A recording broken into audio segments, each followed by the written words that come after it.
Be seated on your yoga mats. Quickly get your Panchapatram Uddharini.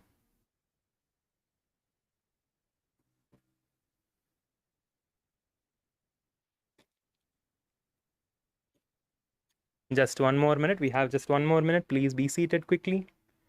Kailasa LA, Kailasa Bolivia, Kailasa Ecuador. All the hall volunteers, please make sure, help the participants to settle down quickly.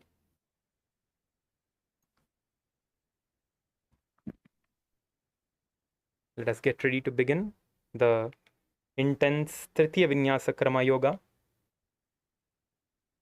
the 508 asana sequence.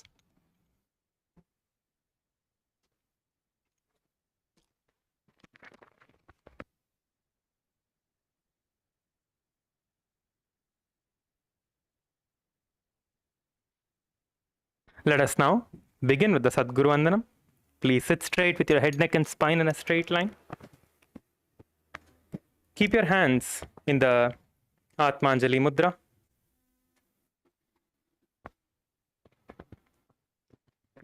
Close your eyes. Anandam Paramasukhadam Kevalam Jnanamurtim Dvandvatitam Gagana Sadrusham Tattvamasyadhilaksham Ekam Nityam Vimalamachalam Sarvadhi Sakshibhutam Bhavatitam Trigunarahitam Sadgurum Tam Namami. Let us now chant the Shiva Ulumula mantra internally 11 times. Om Ham Haum Shivaya Namaha. Om Ham Haum Shivaya Namaha. Om Ham Haum Shivaya Namaha. Om Ham Haum Shivaya Namaha. Om Ham Haum Shivaya Namaha. Om Ham Haum Shivaya Namaha. Om Ham Haum Shivaya Namaha. Om Ham Haum Shivaya Namaha. Om Ham Haum Shivaya Namaha. Om Ham Haum Shivaya Namaha. Om Ham Haum Shivaya Namaha.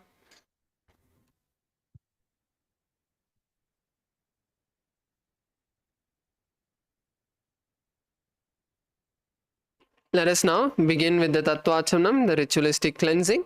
Please take your Panchapatram Uddharani and place it in front of you. Now place your right hand in the Gokarna Mudra, bending the index finger to the center of the palm. Pour an Uddharani of water into the center of the palm and drink it at the end of the following mantra. Om Atma Tattvam Shodhayami Swada. Pour another Uddharani of water and drink it at the end of the following mantra. Vidya Tattvam Shodhayami Swada. Now pour another Uddharani of water and drink it at the end of the following mantra. Shiva Tattvam Shodhayami Swada. Wash your hand with an Uddharani of water. With the base of the right hand thumb, wipe the lips twice. Om Ham Hridayaya Namaha. Wash your hand with an Uddharani of water. With the index, middle and ring fingers of the right hand, touch above the upper lip and below the lower lip. Wash your hand with an Uddharani of water. With the index finger and thumb, touch the right nostril and the left nostril. And with the ring finger and thumb, touch the right eye, the left eye, the right ear, the left ear. Wash your hand with an Uddharani of water. With the base of the right hand thumb and the little finger, touch the navel, the left chest and the right chest. And with all the fingertips, touch above the head, the right shoulder, the left shoulder and the heart center. Wash your hand with an Uddharani of water. We'll now be moving into the Sankalpa, the conscious resolution. Take a moment to first close your eyes.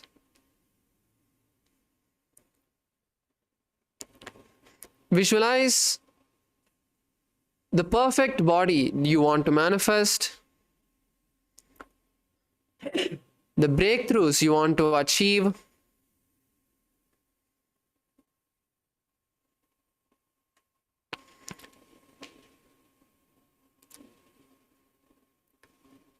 the healing you want to experience,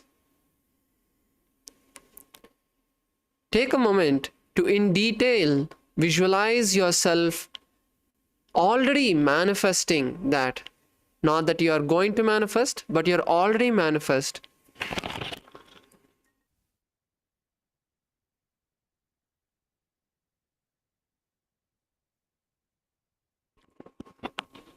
Holding this visualization inside of you will now be moving into the Sankalpa. Mamopata samasta duridakshayadvara Bhagavat Shri Nityananda Paramashiva Prityartam Shri Nityanandeshwari Paramashiva Shakti Sameta Shri Nityanandeshwara Paramashiva Srityartam Cha Shubhe Shobhane Muhurte Adya Brahmanaha Dvitiya Parade Shri Shvetavaraha Kalpe Vaivasvataman Mantare Ashtavimshaditame Nitya Yuge Pradame Pade Jambudvipe Bharatavarše Bharadakande Meroho Dakshine Pashve Shakabde Invartamane Vyavaharike Prabhavadhinam Shashtyaha Samvatsarana Madhye Krodhinam Samvatsare Uttarayane Lakshmi Venkateshwara Ritau Kumbhamase Krishna Pakshe Chaturdashyam Shubhaditau Budhavasara Yuktayam Danishta Nakshatra Parigayoga Shakunikarana Evam Gunavisheshana Vishishtayam Asyam Shubhaditau Shri Kailasonnada Dvadashanta Shyamala Pitaruda Shri Meenakshi Sundareshwara Vinnaswarupa Parashiva Buddha Ratna Kumara Gurumanya Tulyavatara Parvati Stanyapana Labda Divya Jnana Vishruta Sakala Nigama Kamasara Bhuta Dravida Veda Pravatre Srimad Paramashiva Karuna Samadhigata Mukta Maya Chadra Shrayana Giyamana Chatra Chamara Shri Chinnaka Haladi Amassa Birada Valyalankrita Jnana Vijnana Chakravarti Sarvajana Sangha Sadyo Nirvana Dīkṣā Vayapa Varga Varsha Vishrana Jimota Paramata Kalapakeshari Saiva Siddhanta Sthapanacharya Shri Rajadiraja Pandya Maharaja Guru Shapana Shakyadi Mahandakar Nivarana Jnana Bhanu Vikshana Narhara Dvajo Chedana Purvaka Srimad Trishabad Dvajastapaka Shaiva Samaya Kartre Sarvegnya Pitaruda Shri Jagat Guru Shri Jnana Sambandha Deshika Swami Vagisha Sundara Manikya Vachaka Swaminam Bhuta Shri Jnana Sambandha Swami Vanaradrita Shyamala Pita Sarvegnya Pita Trinavadyuttara Dvishitatama Guru Mahasannidhana Arunagiri Yogi Shwara Paramparagata Arunachala Sarvegnya Pita Guru Mahasannidhana Kailasa Paramparagata Kanchi Kailasa Sarvegnya Pita Trayastrim Shadattara Dvishitatama Guru Mahasannidhana Nityotsava Nitya Mangala Nitya Kalyana Nitrajita Kailasa Paramparagata Adi Kailasa Nityananda Pita Mahasamsthana Simhasana Pita Kartre Sakshat Shri Paramashiva Samadbhuta Kailasa Paramparagata Vaivasvatamanu Ikshvaku Harishchandra Bhagirata Shri Ramachandra Surasena Ityadi Anavachinna Sarvabhauma Chakravarti Paramparagata Shashti Yogini Mandita Chatushashti Sampradaya Pravartaka Manudharma Shasana Surya Vamsha Prapta Sarvegnya Pita Sunangi Sangunaja Murda Abhishekta Chuda Mane Sakshat Shri Paramashiva Samadbhuta Kapila Maha Guru Punaradrita Maha Nirvana Pita Ashtottara Sahasra Shri Mahamandaleshwara Sakshat Shri Paramashiva Samadbhuta Shri Mahaganapati Samaramba Anavachinna Pitadishwara Guru Parampara Prapta Atla Pita Ashtottara Sahasra Ashtottara Sahasra Shri Allapitadishwara Dharma Mukti Swarga Swarna Pita Guru Mahasana Adipita Sarnya Pita Jagat Guru Shri Kailasa Panaraddharaka Shri Kailasa Paramacharya Srimad Paramahamsa Parivrajaka Acharya Varya Sachidananda Pranavaswarupa Shrotriya Brahmanishta Srimad Jagat Guru Srila Shri Bhagavat Shri Nityananda Paramashiva Shri Jnana Sambandha Deshika Paramacharya Swaminam Prityartam तेषां पादारविन्दयोः भक्तिसिद्ध्यर्थं गुरुकृपाकटाक्षसिद्ध्यर्थं क्षेमस्थैर्यवीर्यविजय आयुरारोग्य ऐश्वर्याणाम् अभिवृद्ध्यर्थं धर्मार्थकाममोक्षचतुर्विधफलपुरुषार्थसिद्ध्यर्थं समस्तऋतोपशान्त्यर्थं समस्तमङ्गलावाप्यर्थं भगवच्छ्रीनित्यानन्दपरमशिवप्रसादेन सकुटुम्बस्य ज्ञानवैराग्यजीवन्मुक्तिप्राप्त्यर्थं पूर्णारोग्ययुक्तदृढगात्रयौगिकशरीरसिद्ध्यर्थं परमशिवशक्ति आविष्करणार्थं नित्यानन्दयोगाभ्यासं करिष्ये. Now please take an uddharni and wash your hands. Om apopasprisya.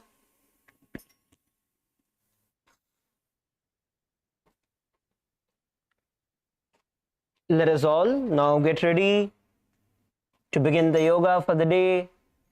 We are all going to be starting with the skeleton dance. So I request every one of you to put your jackets aside, put your sweaters aside, get ready to breathe prana through your entire body. Come on, shake yourself up. Put your jackets, your sweaters, your shawls, put them aside.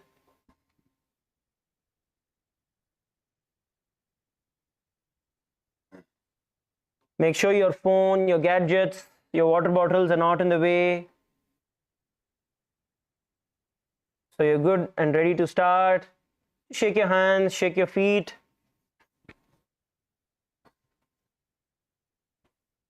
Today, on this auspicious day of Mahashivaratri, we are all beginning our day during the Brahma Muhurta.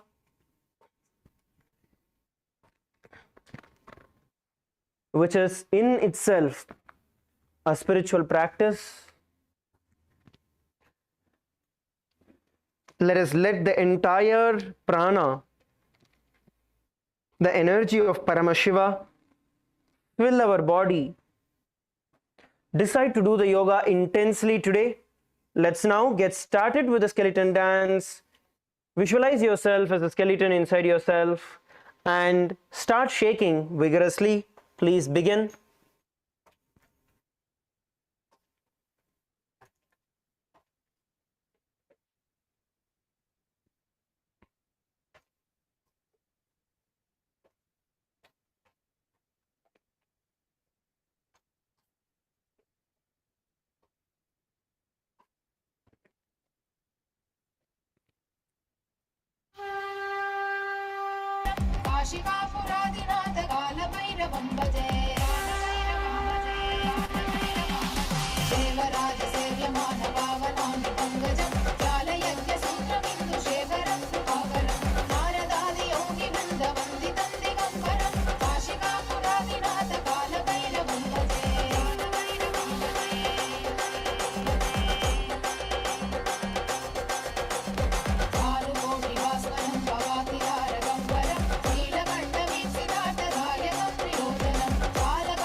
Relax.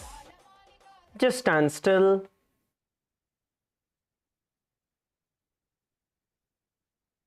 And inhale and exhale through your entire body.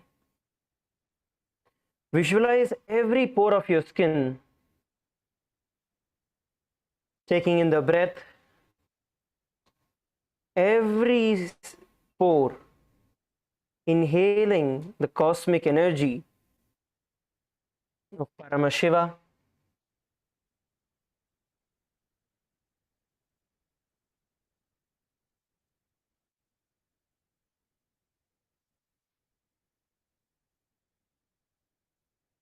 Inhale as deeply as possible.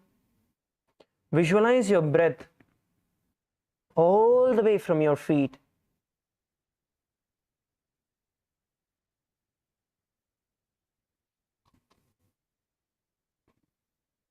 Inhale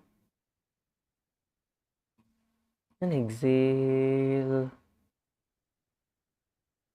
Inhale and exhale.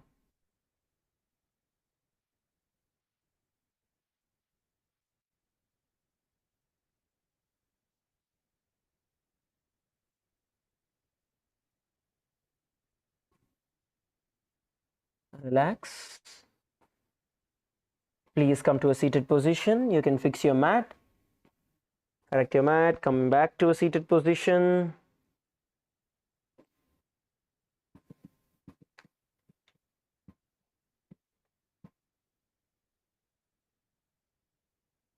Come to a seated position.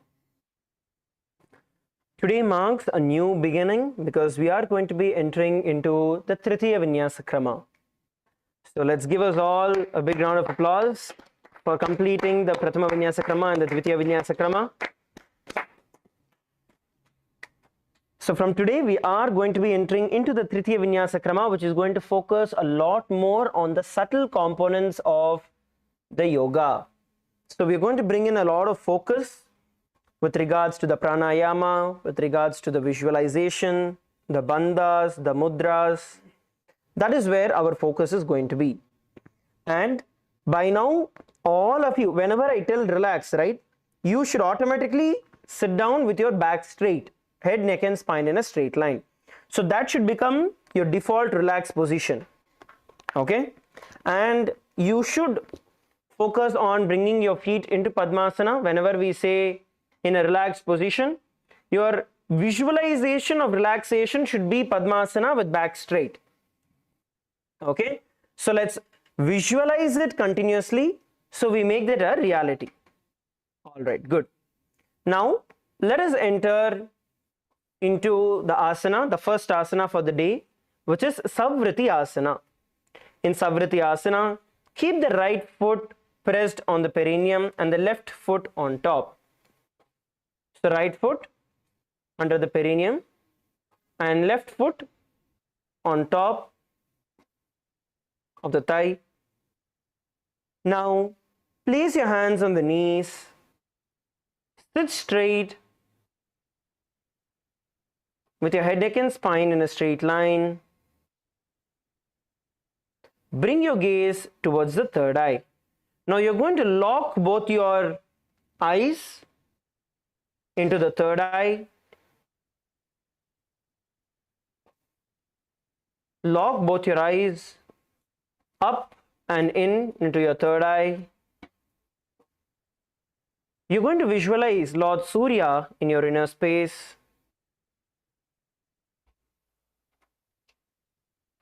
We are now going to be performing the Samana Kumbhaka. In Samana Kumbhaka, as you inhale and exhale through your nose, once you inhale, you're going to visualize the breath filled up in your navel center and visualize the fire burning in your navel center. Continue to keep your gaze towards the third eye. Inhale, hold the air in your stomach. Visualize the heat, the fire in your navel center.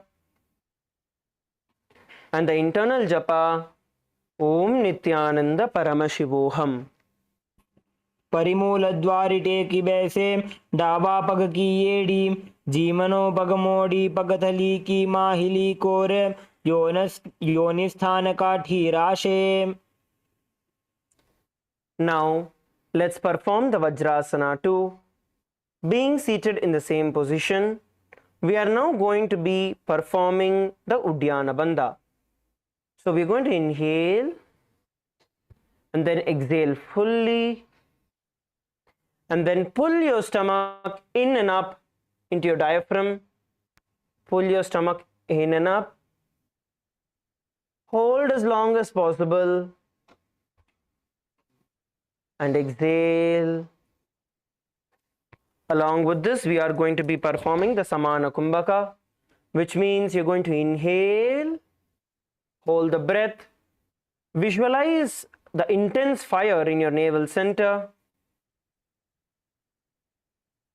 Now exhale completely, pulling your stomach in and up into the Uddiyana Bandha.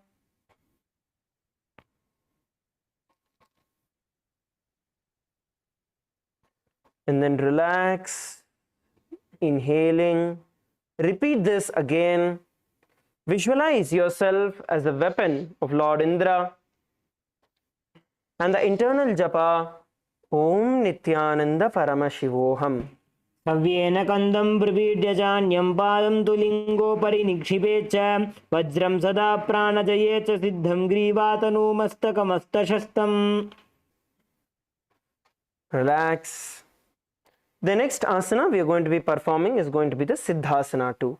Being seated in the same position, we are now going to be performing the Mahamudra Bandha, which means first we are going to inhale through our nose, performing the Samana Kumbhaka. Inhale through the nose and lock the breath in the Jalandhara Bandha, which is pulling your chin towards your chest, and visualize the fire in your navel center, the intense fire in your navel center.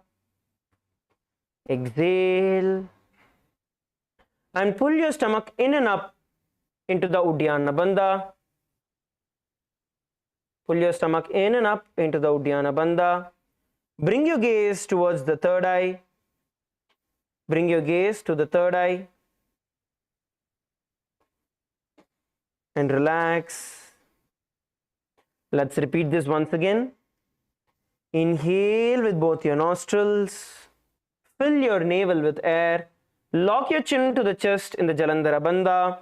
Visualize an intense fire in your navel center. Hold as long as you can comfortably. Now exhale, releasing from the Jalandhara Bandha. Pull your stomach in and up into the Uddiyana Bandha. And bring your gaze towards your third eye. Bring your gaze towards your third eye. Relax and repeat it again. Visualize yourself as the Siddha Yoga in your inner space, and the internal japa, Om Nityananda Paramashivoham. स्थानुसंयमितेन्द्रियो चलदृशा पश्यन् भ्रुवोरन्तरं चैतन्मोक्षकपातभेदजनकं सिद्धासनं प्रोच्यते. Relax. Relax, just be seated comfortably and inhale and exhale. Bring your breath to the normal state. The next asana we are going to be performing is going to be Brahmasana. Now, while you are seated in the same position, slowly slip the left toes between the thighs and the legs. So the feet that is there on top, slightly just slip it down into the gap between your thighs and the legs. Now keep your hands cupped together on the right knee. Keep your hands cupped together on the right knee. Once again, we are going to be repeating the same pranayama as earlier, which is the Samana Kumbhaka. Inhale with both your nostrils and lock the breath inside you in the Jalandhara Bandha, bringing your chin to the chest. Visualize the intense fire in your navel center. Now exhale, releasing from the Jalandhara Bandha, and pull your stomach in and up into the Uddiyana Bandha and hold the breath. Now slowly relax from this and repeat it again.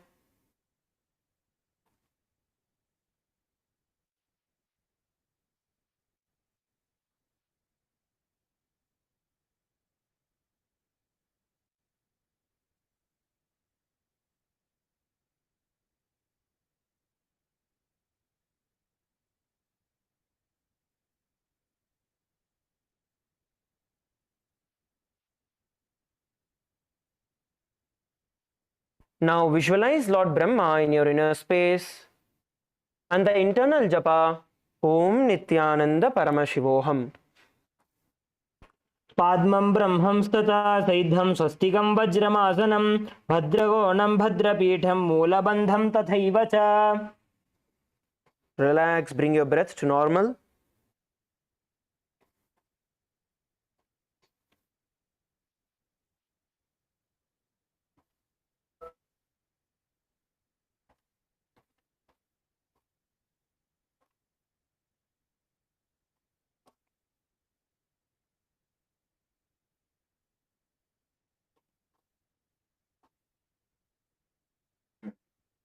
Relax.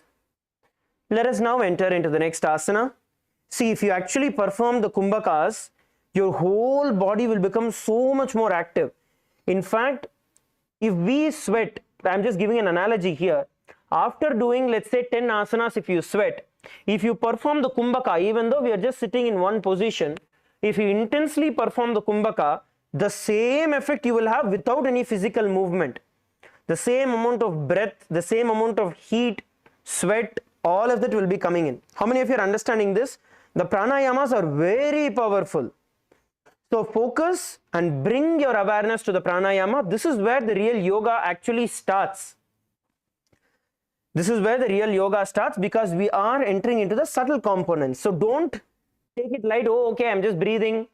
Bring your awareness intensely and do it as sincerely as possible. Are you all understanding? Yes? If yes, can you all raise your hands? Wonderful.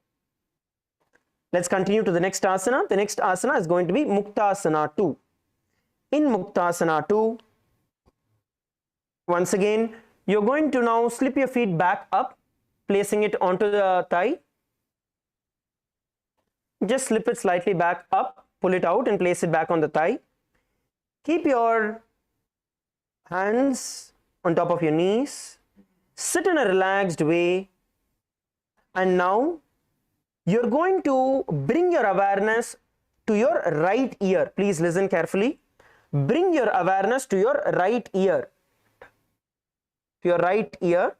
Listen to the sound in your right ear. You don't have to touch it, but you can touch it just for you to bring awareness to yourself.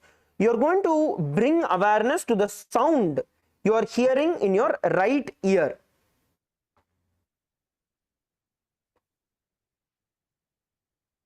Just listen carefully. See the sound that you are hearing in your right ear.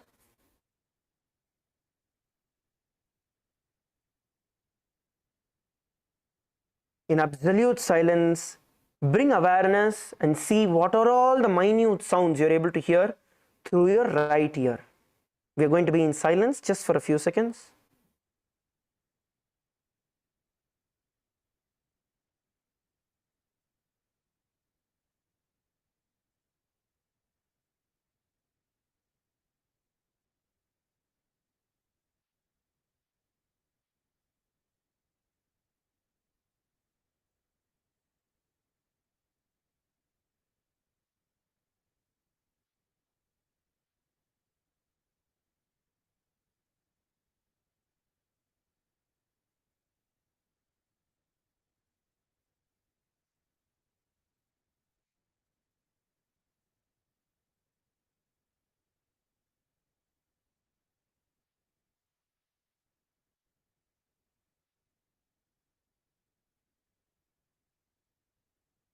Now visualize Swamiji in your inner space and the internal japa Om Nityananda Paramashivoham.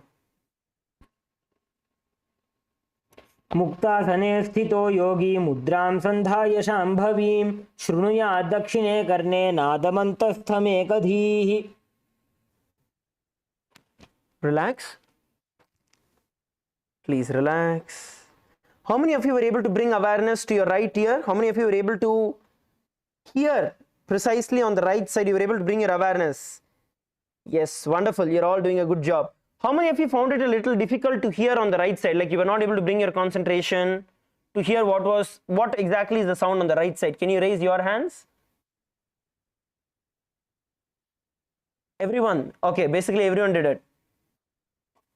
Bolivia team, I don't know for what you raised your hand. I think there's a little delay in translation. All right, good. If you are all able to do it, that's wonderful. Let's go to the next asana. The next asana is going to be Valmika asana. Now, as you're seated in this position, you're going to place your hands in the Bindu Mudra. Okay, in Bindu Mudra, you're basically touching your index with your thumb.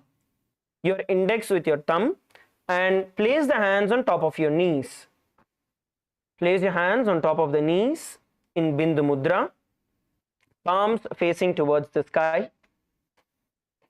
Now gaze towards the third eye. Bring your gaze towards the third eye. Lock both your eyes to your third eye. We are now going to perform the Samana Kumbhaka, which is inhale with both your nose and hold the breath in your stomach.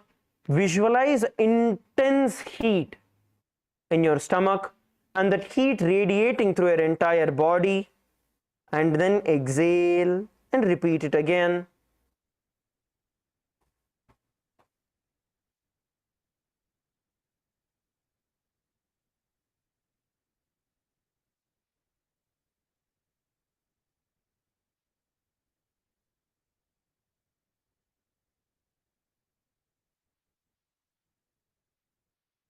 Inhale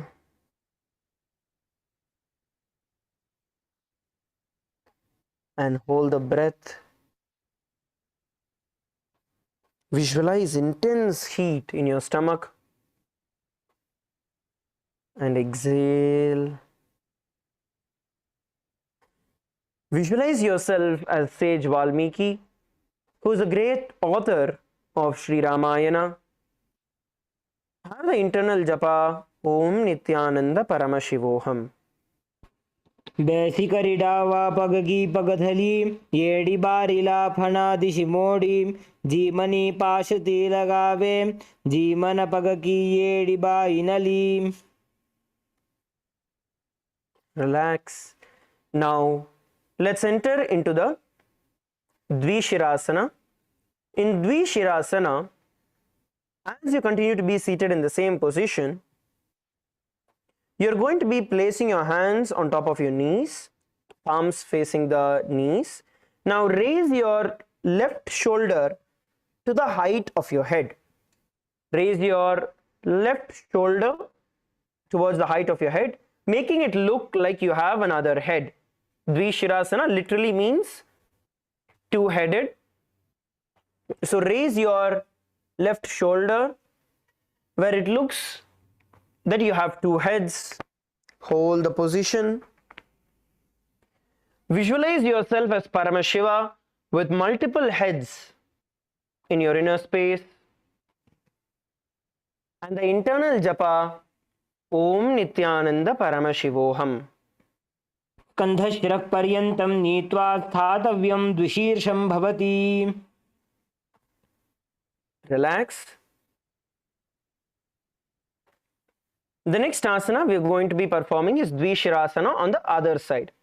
Now raise your right shoulder all the way up towards your face. Your head, keep it straight. Don't bend your head. Keep your head straight. Raise your hands up as high as possible. Sorry, your shoulders up as high as possible. And your palms on the knees. Palms on the knees. Only one shoulder, not both. only the right shoulder up. Visualize yourself as Paramashiva with multiple heads in your inner space. And the internal japa, Om Nityananda Paramashivoham. नितम्बे हस्तयुगलं भूमौ संकोचितः पतेत् कुम्भीरासनमावक्षे वायूनां धारणाय च. Relax. Now we are going to be entering into Kumbhirasana. In Kumbhirasana, we are now going to be sitting straight with our head, neck and spine in a straight line. Now, interlock your hands on top of your head and sit tall in the shape of a pot. Sit tall in the shape of a pot. In this asana, you're going to bring your gaze towards the nose. Bring your gaze towards the nose. We are going to be performing the Samana Kumbhaka, which is inhale with both your nose. Have a slight bend on your elbows. Your hand is not straight. Bend your elbows. And inhale through both your nose. And hold the breath in your stomach, visualizing intense fire in your stomach. And exhale. You're going to visualize yourself as an alligator in your inner space. And the internal japa, Om Nityananda Paramashivoham. नितम्बे हस्तयुगलं भूमौ संकोचितः पतेत् कुम्भीरासनमावक्षे वायूनां धारणाय च. Relax, relax. Place your hands on top of your knees.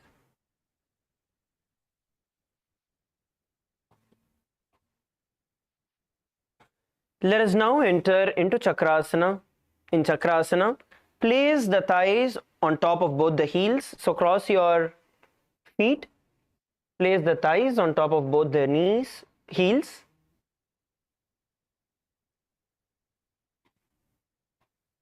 Just cross your feet.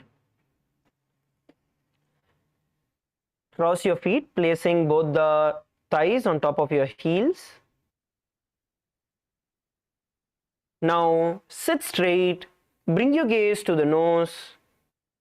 You're going to now visualize each of your chakras becoming a bright white light. Becoming a bright white light.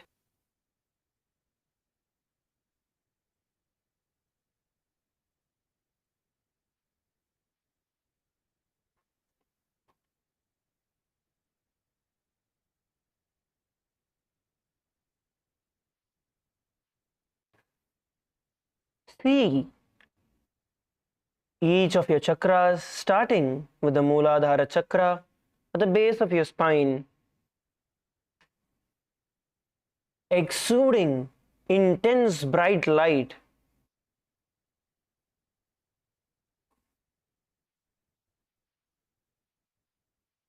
Moving on to the Swadhisthana chakra, filling up with energy.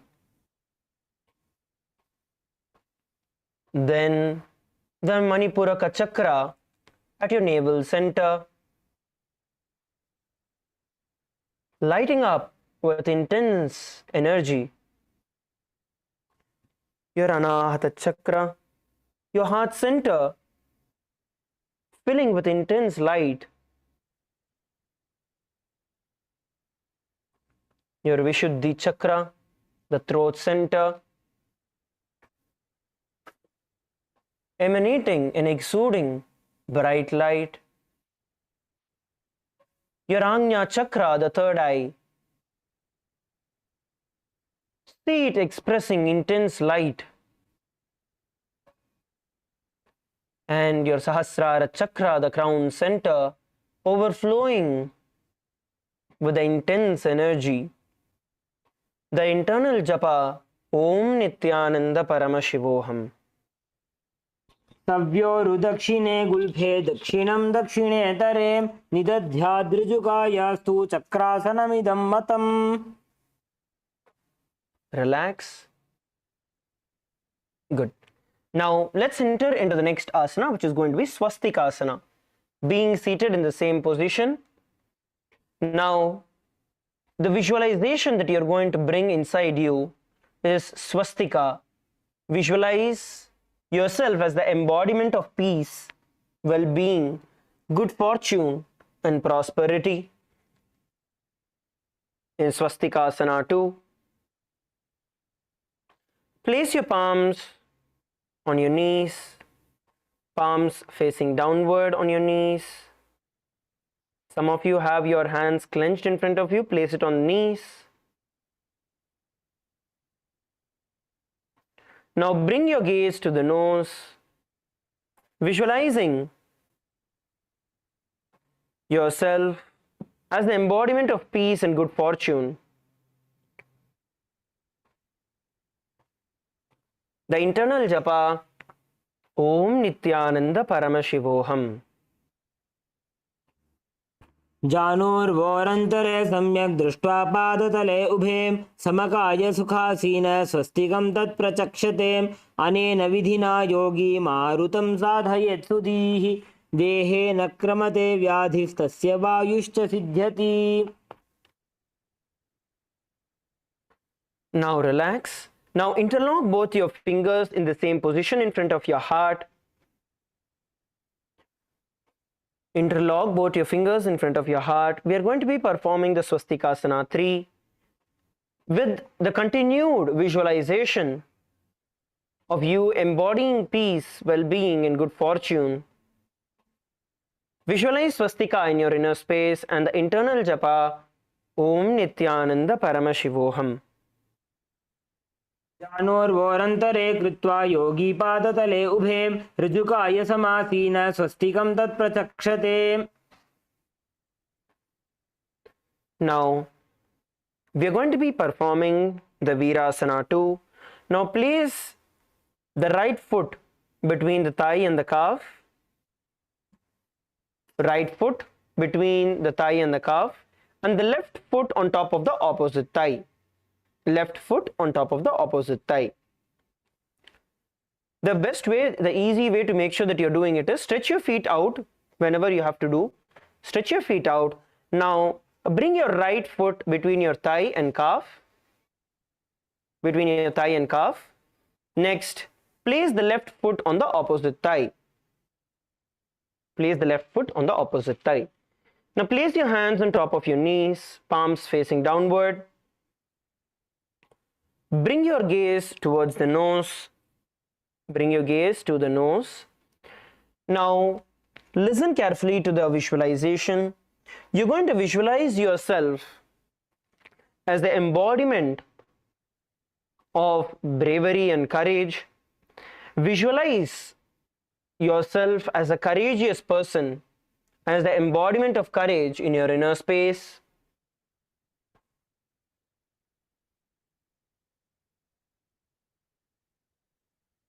All powerful, courageous, able to face anything in life.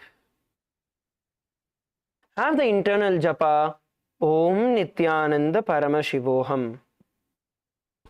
वीरासनमनस्थैर्यकरमुत्साहवीर्यकृतं लक्ष्यसन्धानजननं सुखासनमनामयम्.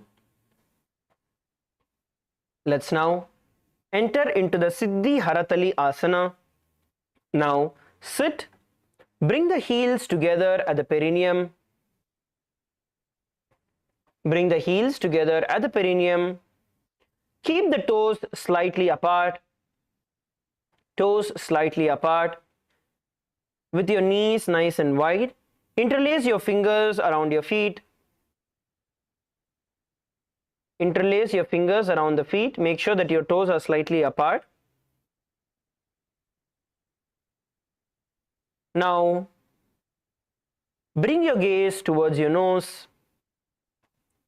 The visualization is going to be where you are going to sit unclutched from all the ego fulfilling success, so-called success in your life. Visualize whatever you feel as the greatest success of your life that has boosted your ego. Unclutch from every one of that. Now perform the Samana Kumbhaka, which is inhaling with your nose, holding the breath in your stomach, visualizing intense heat. Now when you hold the breath, you're going to bring your chin towards the chest, lock the breath inside your stomach in the Jalandhara Bandha.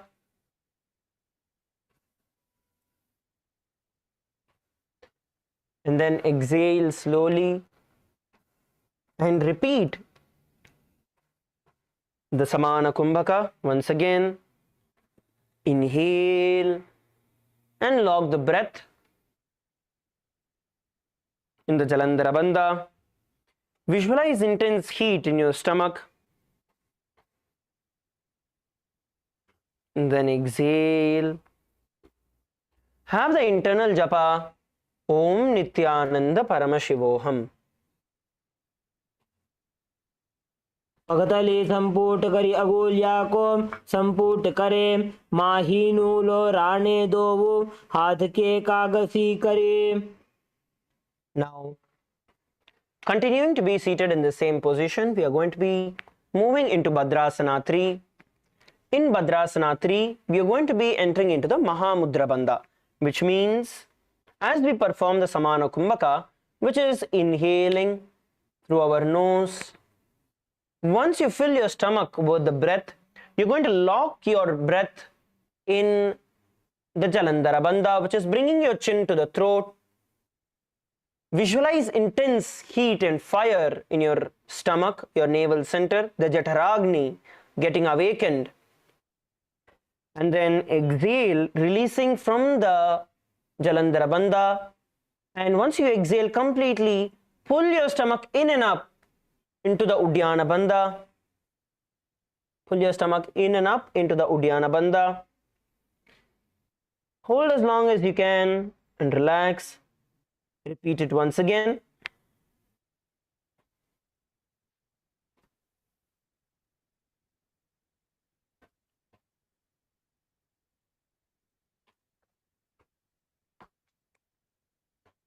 The internal japa Om Nityananda Paramashivoham. गुल्फौ च वृषणस्यादः सीवन्त्याः पार्श्वयोः क्षिपेत् सव्यगुल्फं तथा सव्ये दक्षगुल्फं तु दक्षिणे.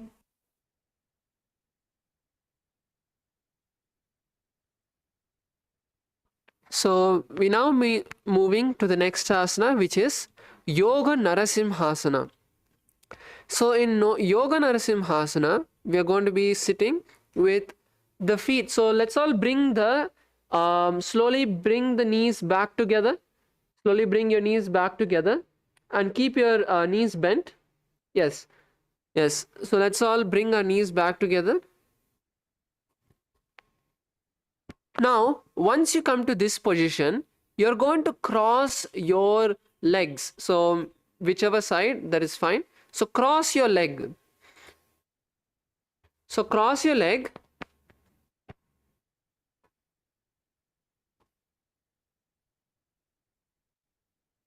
Cross your leg and place the back of the palms on the knees. Yes.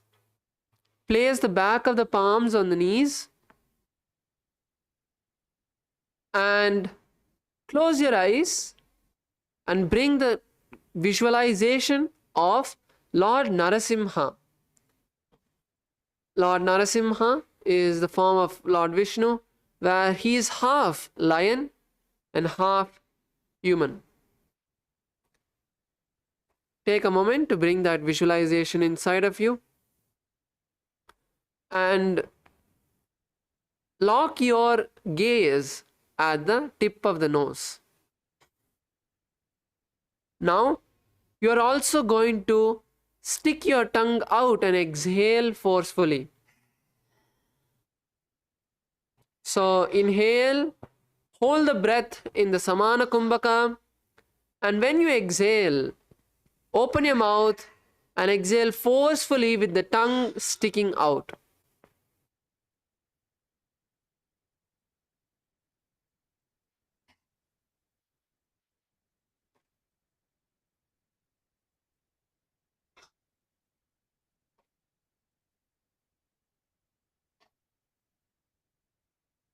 Now perform the Mula Bandha and continue to hold the japa Om Nityananda Paramashivoham. मायूरस्पिञ्छमायूरं पद्मपीठसमन्वितं कौकुटस्गर्भपिङ्गं च कौर्मं योगनृसिंहकम्. Continue to keep the legs in the same position. Now we are going to be moving into Kakarupa Skandasana. So keep the legs in the same position.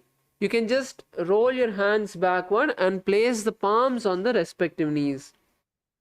So just place the hand on the respective knees with the palms facing down and gaze to your nose. So this time in this asana, you are going to be visualizing a flock of crows. So just visualize a flock of crows flying in the sky, making the sound.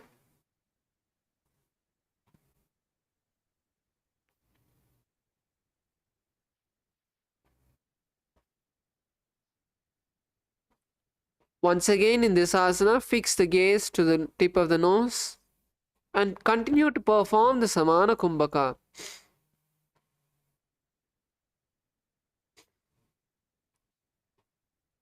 Inhale, hold the breath, visualize and feel the intense heat, and then exhale.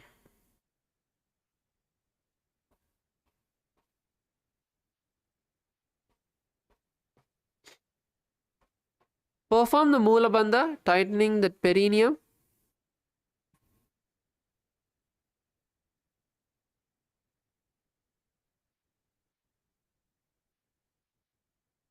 And continue to hold the japa Om Nityananda Paramashivoham.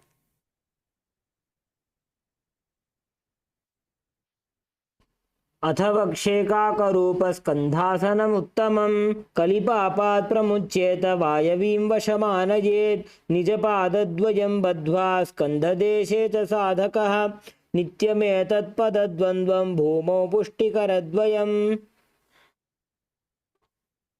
Yes, relax.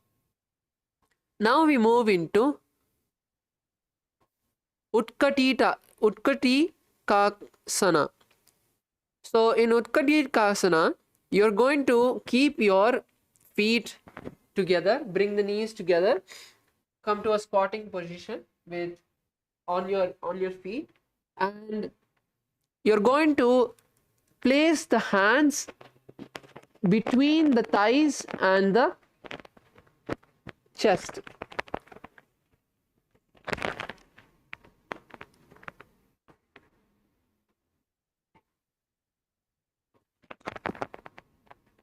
So you're going to be placing the, so you're going to be seated, you'll not be on the legs, you will be placing the hands behind the thighs. So just keep your hands over the thighs and hold on to the respective knees. Keep the knees together and once again gaze to the nose.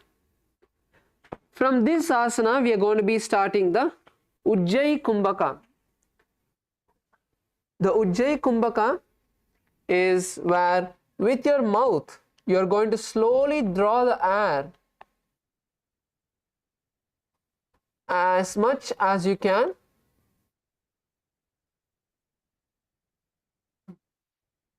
Deep breath, making the sound of the ocean.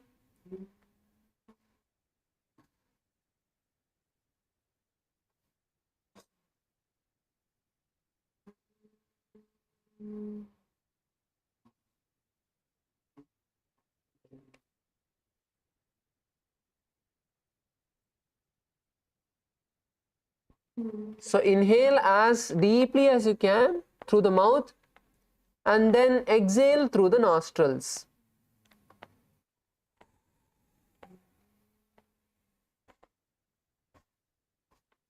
So by performing this pranayama, it removes the heat produced in the head, the phlegm in the neck, dries away all the diseases,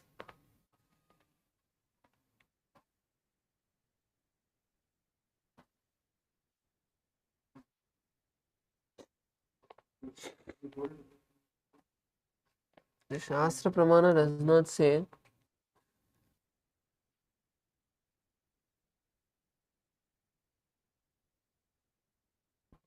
So now,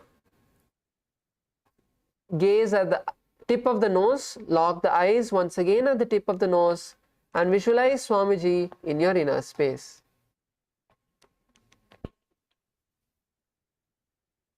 Continue to hold the japa Om Nityananda Paramashivoham.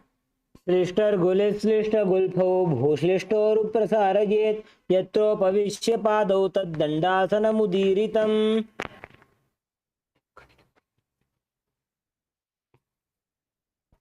The next asana is Dandasana 2. So now you're going to stretch your legs forward.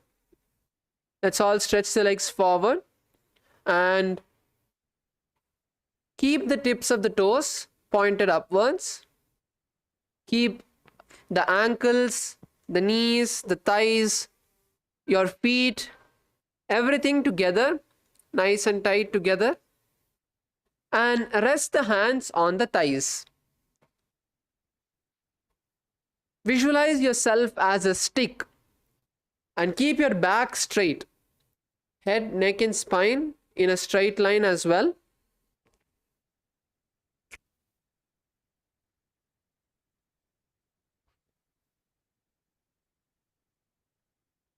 Lock the gaze at the tip of the nose.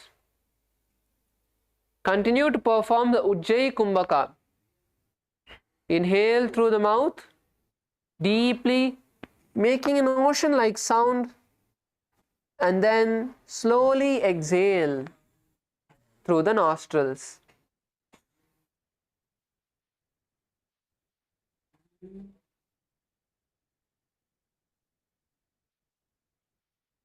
Do not keep the hands by your side. Place the hands on the thighs and keep your back straight.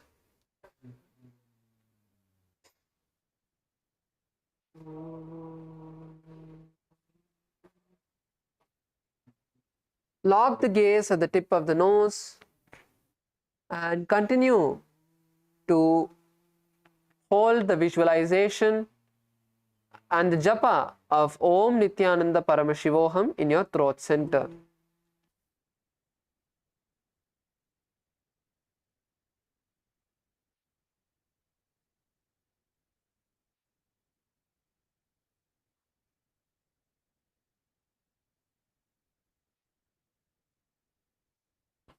श्लिष्टर्गुलिश्लिष्टगुल्फौ भूश्लिष्टोरुप्रसारयेत् यत्रोपविश्य पादौ तद्दण्डासनमुदीरितम्. Yes.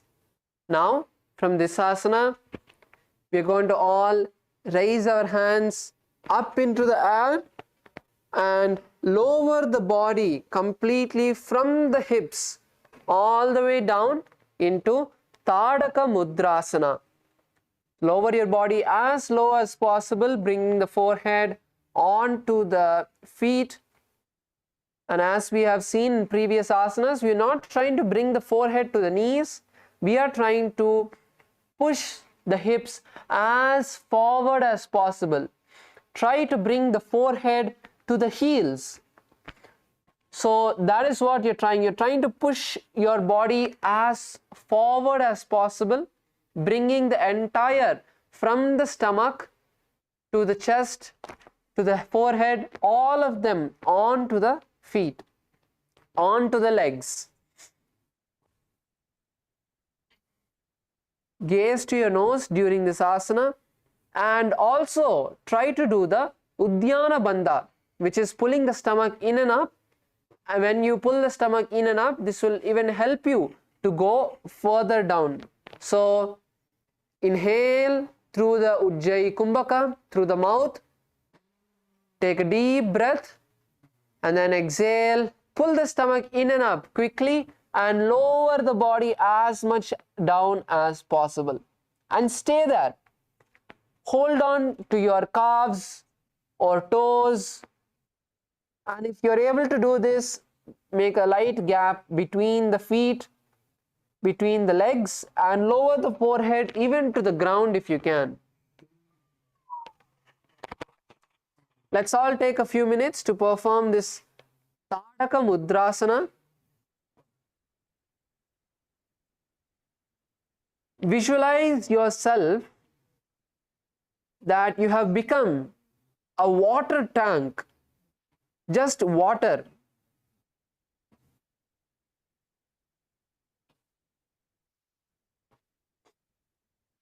Visualize yourself that you have become as loose as water.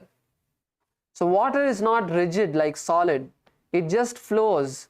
In the same way, visualizing that water, visualizing a tank of water, the water inside a tank, you're also going to loosen your entire body and flow into this asana. Just flow into the asana, lowering yourself nice and down. And stay there. Stay in that position. Whichever position you're able to, stay there. Hold yourself there. Take the deep inhalations and exhalations through the the Ujjayi Kumbhaka, and perform the Uddiyana Bandha each time you exhale, and lower yourself a centimeter down if you can, and keep holding on. As we have seen, go into that uncomfortable place. Leave the comfort zone, push yourself into the uncomfort, and stay there in that place. Stay there and experience that uncomfortable feeling.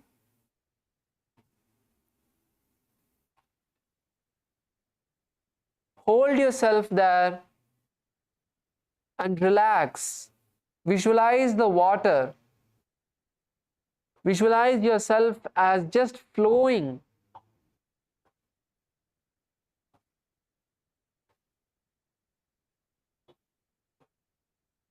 Once again, let's all inhale through the mouth in the Ujjayi Kumbhaka. And as we exhale through the nostrils, perform the Uddiyana Bandha, pulling the stomach in and up, and lower yourself a bit further. Once again, inhale through the mouth and exhale through the nostrils. And as you exhale, pull the stomach in and up and lower yourself a bit further down, and hold on to your body. Hold on to the pose. Hold on to the position you are in and become comfortable. Take a moment to just inhale and exhale deeply, staying there. Once again, let's take a deep breath to the mouth. And as you exhale, perform the Uddiyana Bandha, pulling the stomach in and up, and lower yourself an inch forward. Experience and feel the stretch in your back, under your knees, in your hamstring and calves.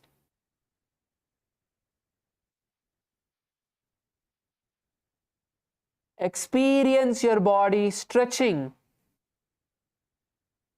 loosening up. If you're already completely down, then just stay there. Allow your body to relax.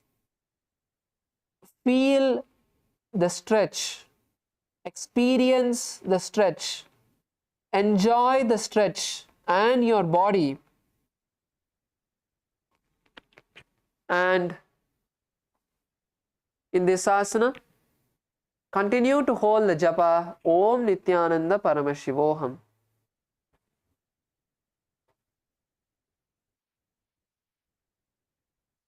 Sabhaga Sirsha Sarvanga Mahamudra च तागती बद्धकोनस्बध्वपद्मं दण्डं पश्चिमतानकम्।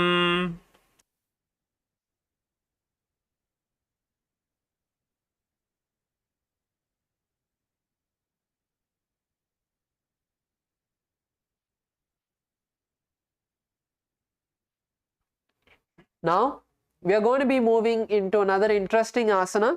This is the Prankasana. So the Prankasana is where you are going to be keeping your hands by the side of the body and lift your legs off the ground. So this is the Prankasana.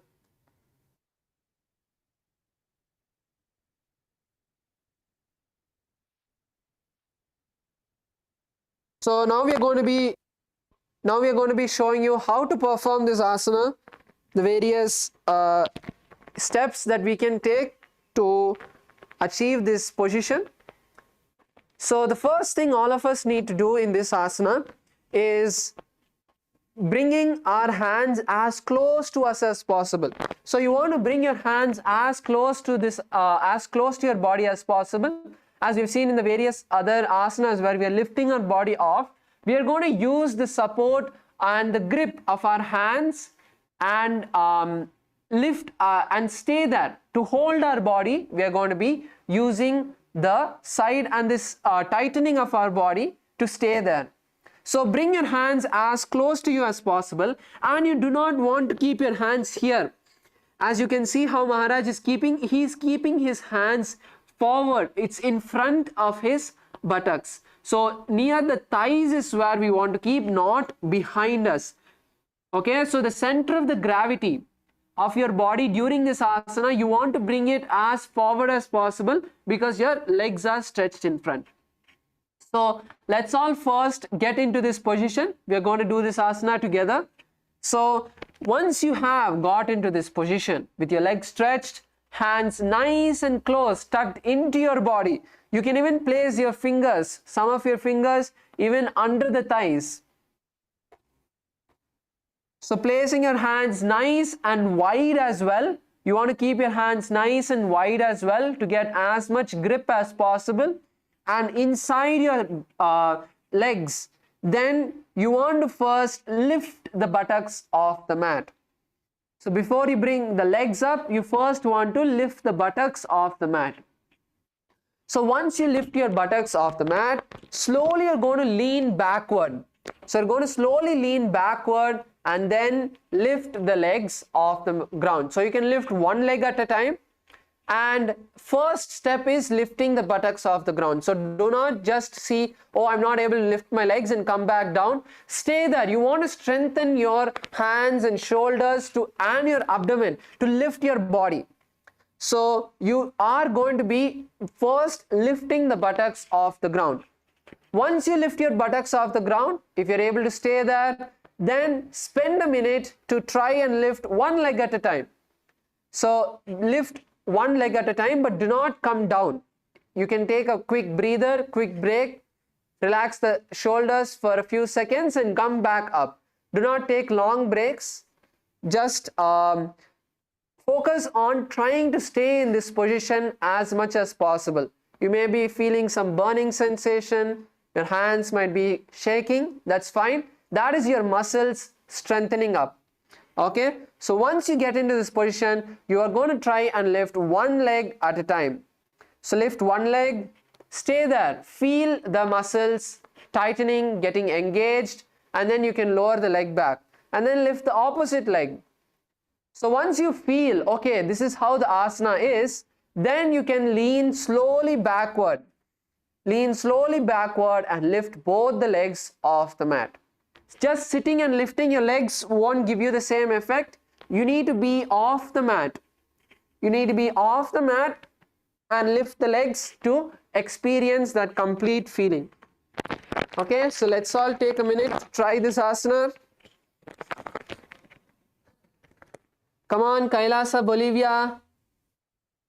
Female team, all of you are just sitting with your legs stretched. Let's all get into the asana. Come on, let's try. keep your hands as close to you and at least lift the buttocks off the ground. Let's all get the first step of this asana at least. Place your hands by your side and lift the buttocks off the ground. So you also want to perform the Mula Bandha, tightening the perineum. This will also help you tighten your core. So tighten your perineum, perform the Mula Bandha. That will also help you to perform the asana better. Come on, I'm not seeing many of the participants are still not on their hands. Come on, get up. Lift the body up. Lift the body off the mat.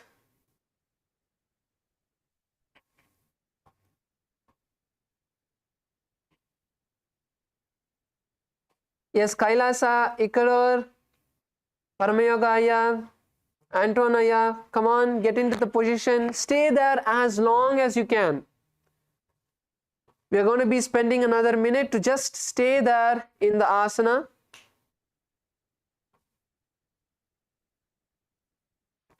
Stay in that position with our legs in front. So if you're able to lift your legs, that's great. If you're able to lift your legs off the mat, that's great.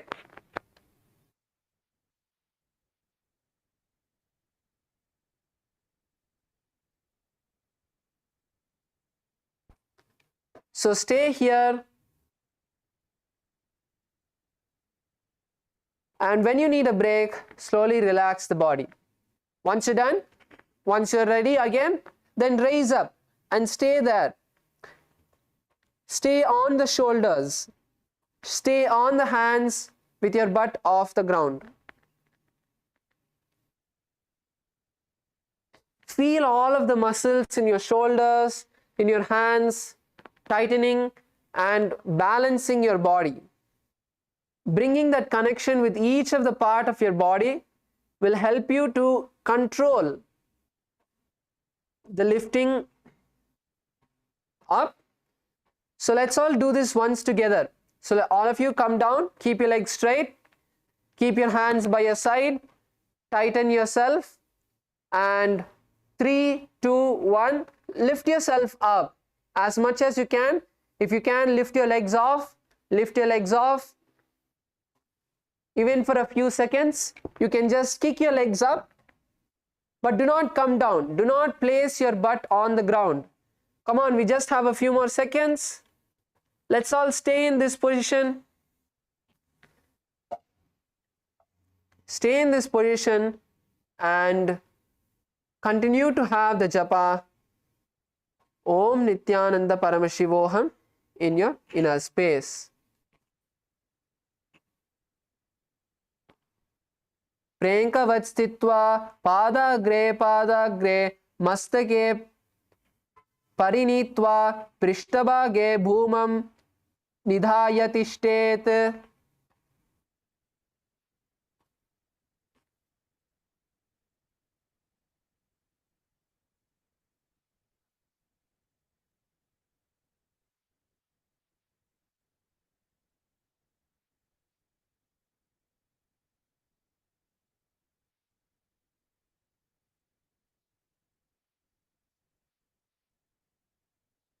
Yes, relax. Take a moment to just stretch your hands in front of you.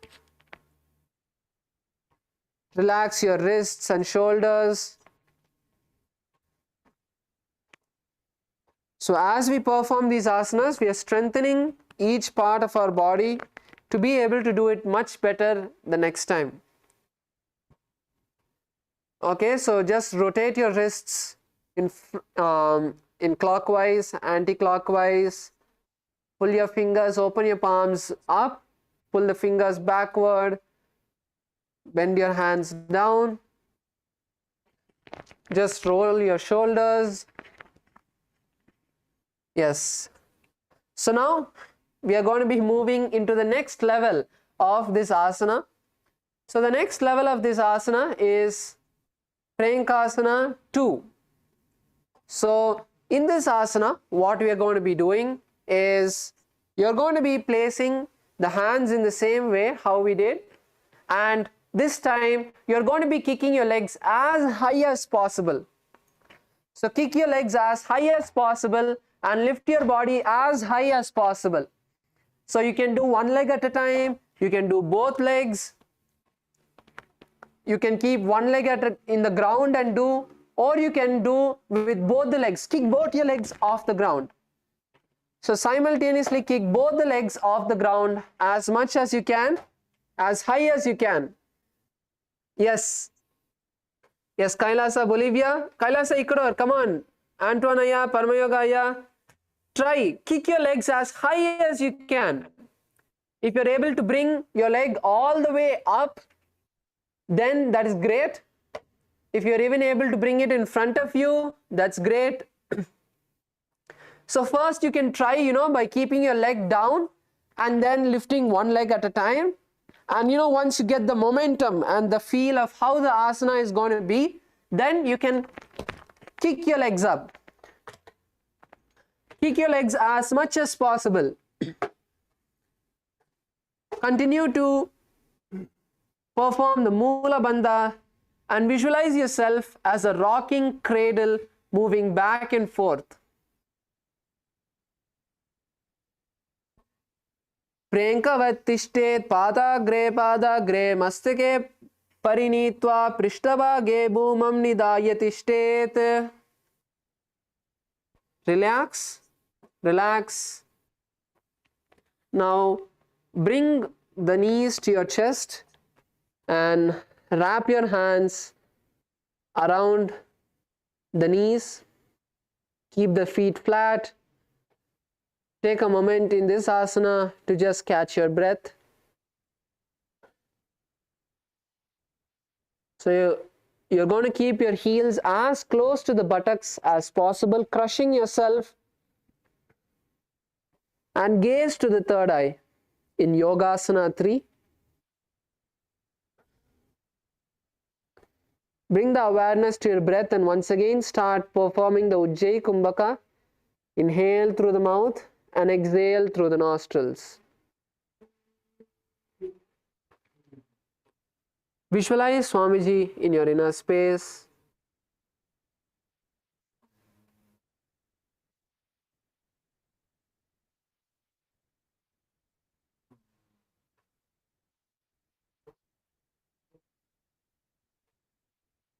And hold the japa Om Nityananda Paramashivoham.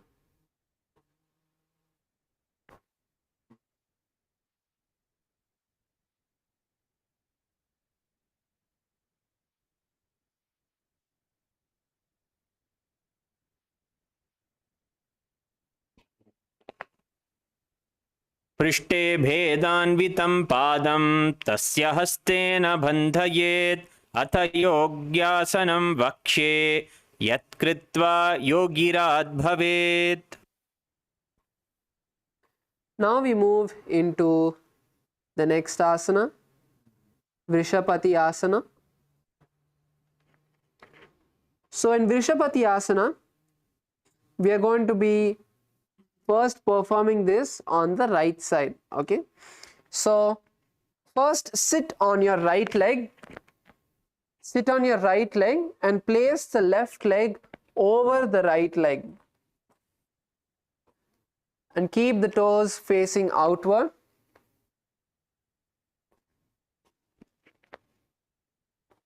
And you're going to be placing the hands on the top knee. Gaze to your nose. And from this asana, we are going to be performing a new Kumbhaka, which is the Shitkari Pranayama. So suck the air through the mouth with a hissing sound.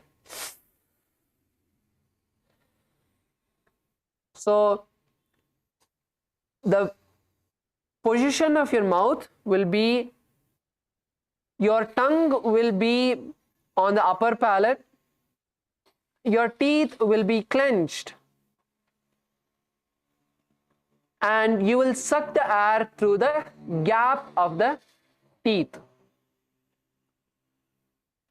Hold the breath as much as possible and then exhale through the nostrils.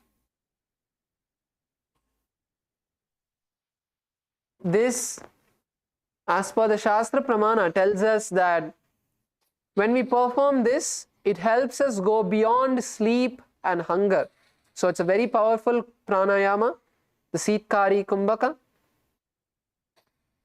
Visualize a temple in your inner space. Visualize a temple inside of you. In your inner space, visualize a temple.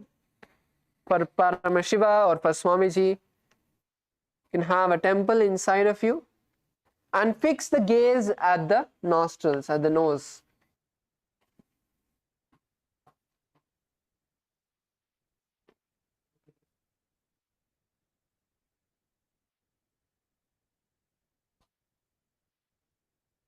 Perform the Mula Bandha and the Japa Om Nityananda Paramashivoham. जीमना गोडा अग्र करिदावो पग जीमनी पासती आणी मोडिये डिकुला नीचे रासे फना पानी आधर रहे हाथ गोडा उपरि रासे दृष्टि नासा अग्र आसन कौगुन पवन धरण सहित करे.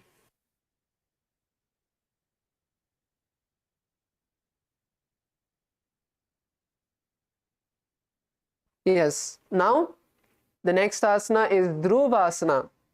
So from Vrishapati asana, once again we are going to slowly slide the foot that we were sitting on to the side and bringing both the buttocks onto the ground.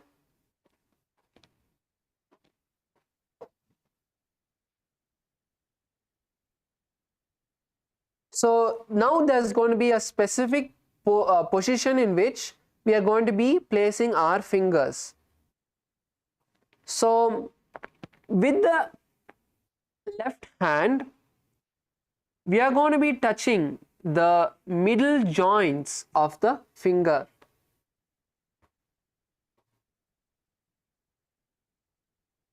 Okay, so all of you can look at the screen.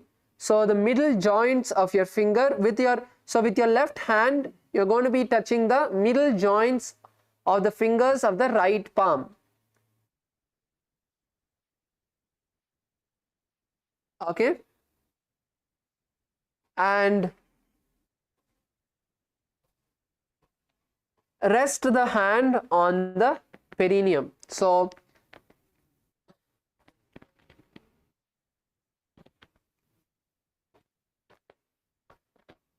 just place the hands at the root of the legs, behind the knees, and gaze to the third eye. So now close your eyes. As you continue to gaze to your third eye, close your eyes and visualize the Dhruva grass. So if you have not seen Dhruva grass, you can just visualize grass. Any grass, that's fine. Nice, fresh, maybe 4 or 5 inches tall Dhruva grass. And continue to perform the Sitkari Kumbhaka. Inhale through the gaps of the teeth with your teeth clenched, making the hissing sound. Hold the breath as long as you can and then exhale. Perform the Mula Bandha, tightening the perineum, and hold the japa Om Nityananda Paramashivoham. दाई जमघ परिकरी जीमनोपगा दाई पासती आनी फनादो धरती टेकी बारला गुलफकुला की बारली कानी लगावे.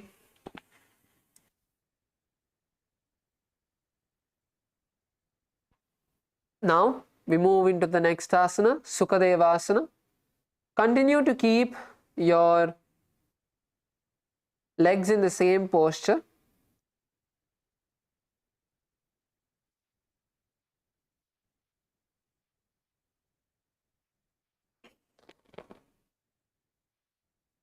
So now we are going to be placing our hands in the Padma Mudra. So if all of us remember the Padma Mudra from the Suryasana, so bring the wrists together, the thumb and the little finger together, and place your hands on the knee. Now you are going to close your eyes and visualize the powerful form of Paramashiva with all the 25 heads, various different gods and goddesses, and fix the gaze at the tip of the nose. So you can keep your eyes closed to perform the visualization in your inner space, and bring the tip of the eyes, so bring the gaze to the tip of the nose, and continue to perform the Sheetkari Kumbhaka. Inhaling, making the hissing sound, hold the breath, and exhale through the nostrils.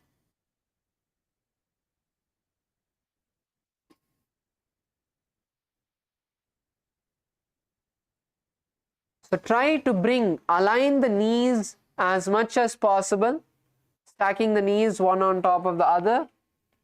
Try to align the knees as much as possible, bringing one on top of the other.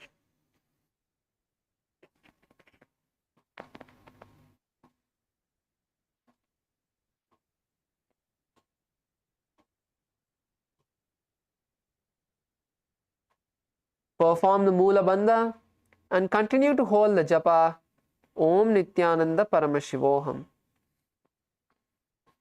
वक्त्रेण सीत्करा पूर्वकं वायुं गृहीत्वा यथाशक्ति कुम्भयित्वा नासाभ्यां रेचयेत्. The next asana is Datta Digambara Asana. So Datta Digambara Asana. In this asana, once again, we keep the legs in a similar position. So this time, so whichever leg is there on, for example, your left heel is there by your right hip. So you're going to just place your hand on the heels. Basically, place your hands on the opposite heels.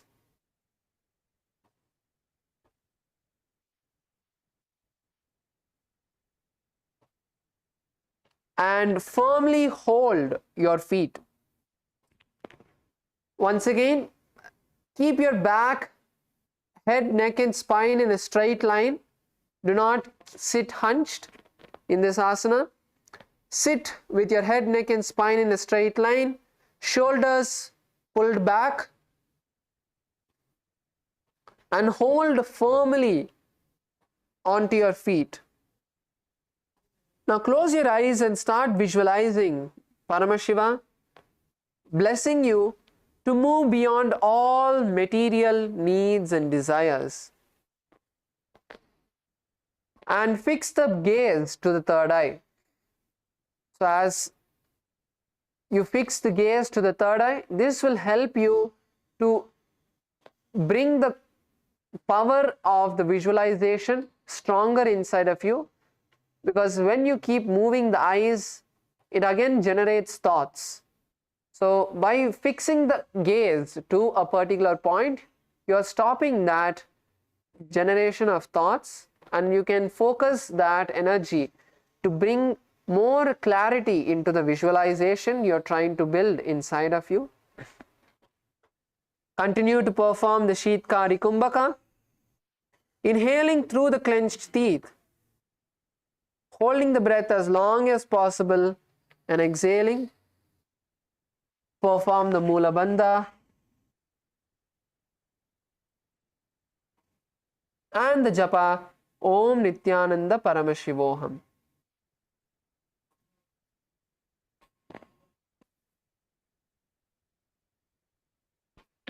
प्रथम जीवनोपाव ऊचे दाई झमगा ऊपरी करी लेव दाए भगती ताक आने गोडाम ऊपर थल करी थाने.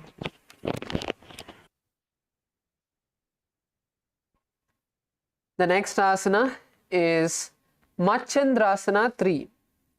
So now as you are holding on to the feet, now bring the grip onto the big toes with your fingers. So with all of your fingers, hold on to the big toes and slowly bring the forehead down as low as possible.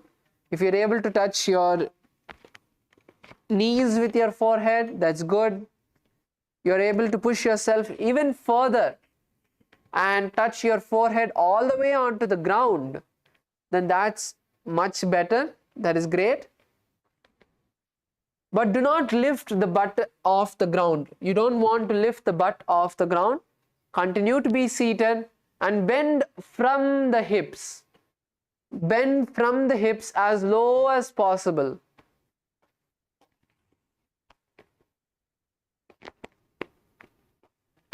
Fix the gaze to the nose and visualize a fish. So it can be a goldfish or a blue whale, whichever fish you want to visualize.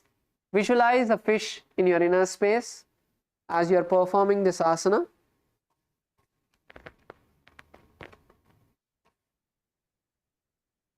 And even in this asana, when you exhale, you will be able to lower yourself as much as possible.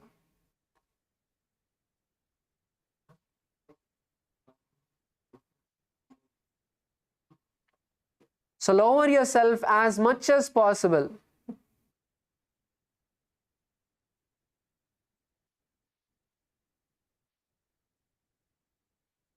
In Kailasa, Bolivia, I'm seeing all of the participants still seated. You can all lower yourself as low as possible.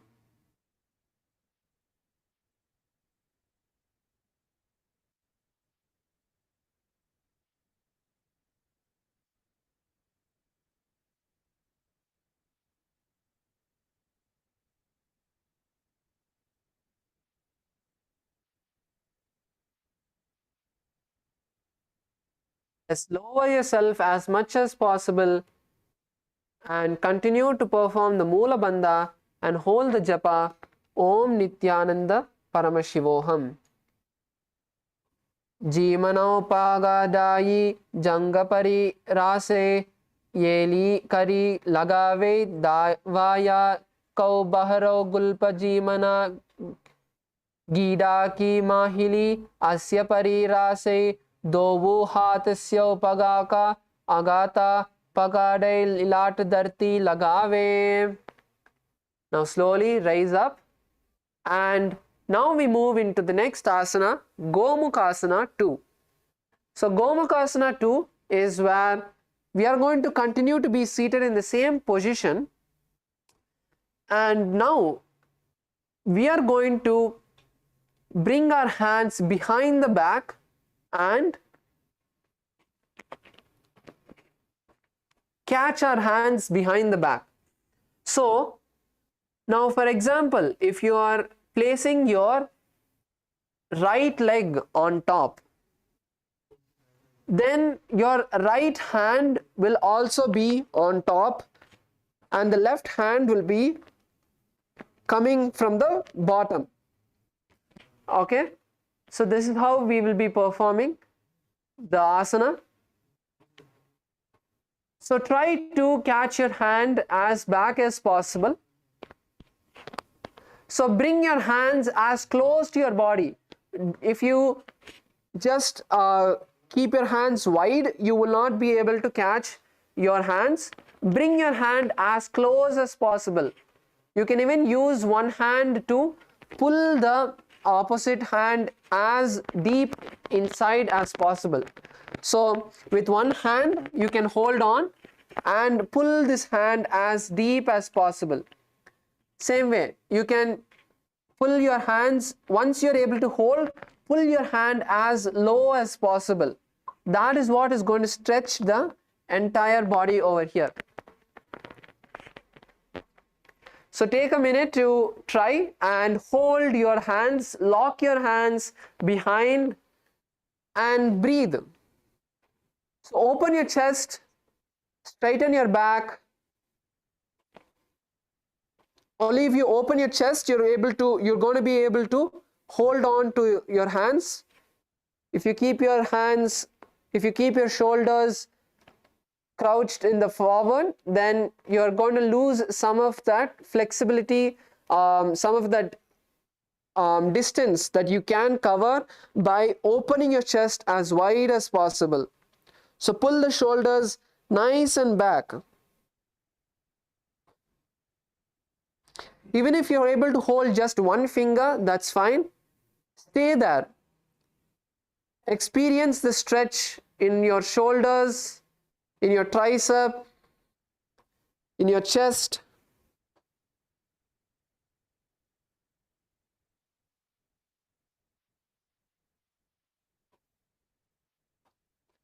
Take a moment to just stay there and deeply inhale and exhale in the Sheetkari Kumbhaka. Inhale with the teeth clenched and fix the gaze at the tip of the nose, visualizing a cow in your inner space. So visualize a cow in your inner space.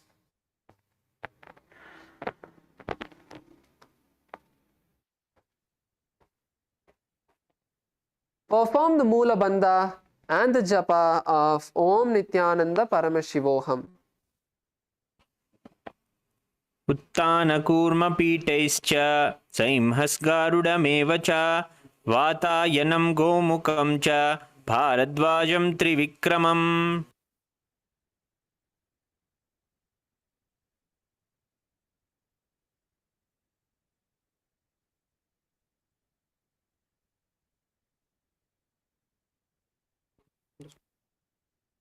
Now,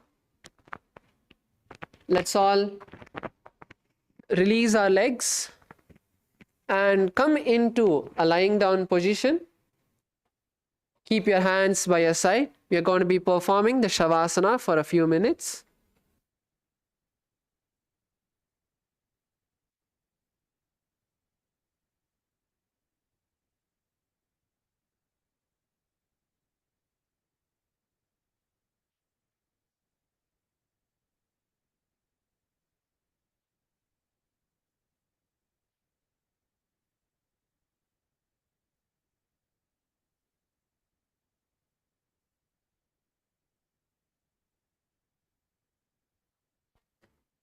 Completely relax your body.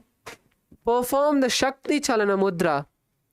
First, relax the entire body from the tip of the toes.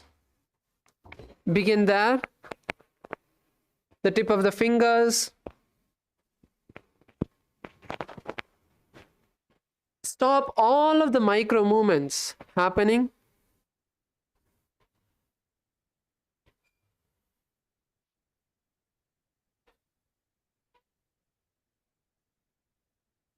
Completely settle down and start visualizing the Kundalini, powerful energy. If you want to visualize it as a golden light, a white light, that is fine. But feel that energy surging from the root of the spine, the Mooladhara, to the Swadhisthana, then the Manipuraka, the navel center, the Anahata, the heart center,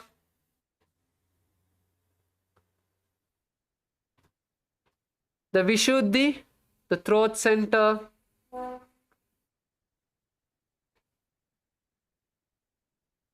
Agnya, the brow center, and the Sahasrara. Completely relax the entire body. Focus just on the breath of the inhalation, the deep and slow inhalation, And then the deep and slow exhalation. Completely relax yourself. Unclutch from all of the thoughts.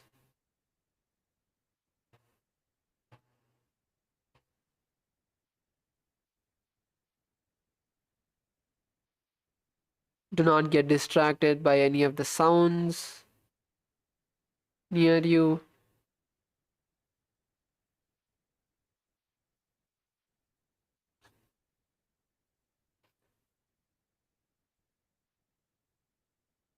Just visualize Swamiji in your inner space now. Whichever form of Swamiji you connect with,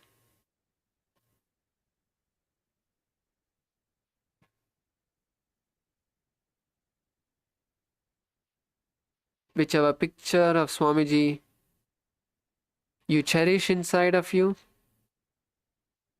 try to feel and visualize every single detail of Swamiji.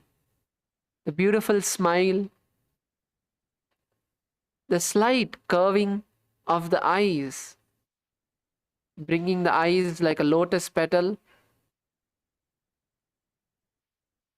the beautiful vibhuti around all over the forehead,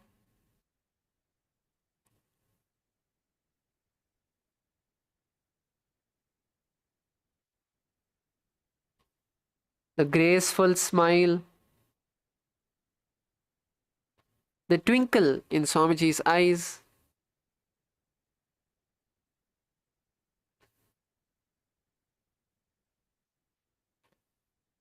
Take a minute to cherish the form of Swamiji.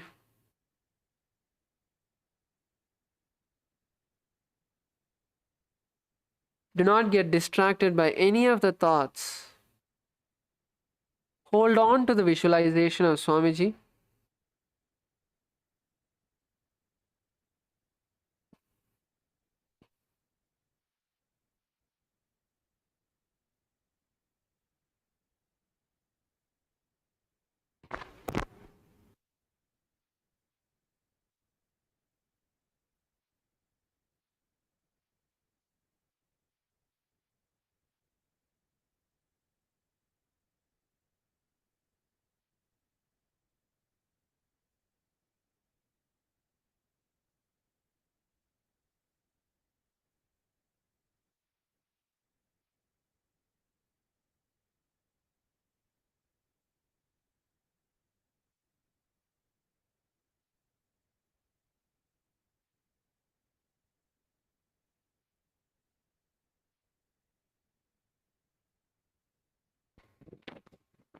Now, come back to your body. Bring awareness to the tip of your toes, your feet, your calves, your thighs, your fingertips, your forearms, your arms, your stomach, your chest, your shoulders, your face. Now wiggle the tips of your toes and fingers. Slowly bend the knees. Hold them. Rock from side to side. And now come to a comfortable seated position.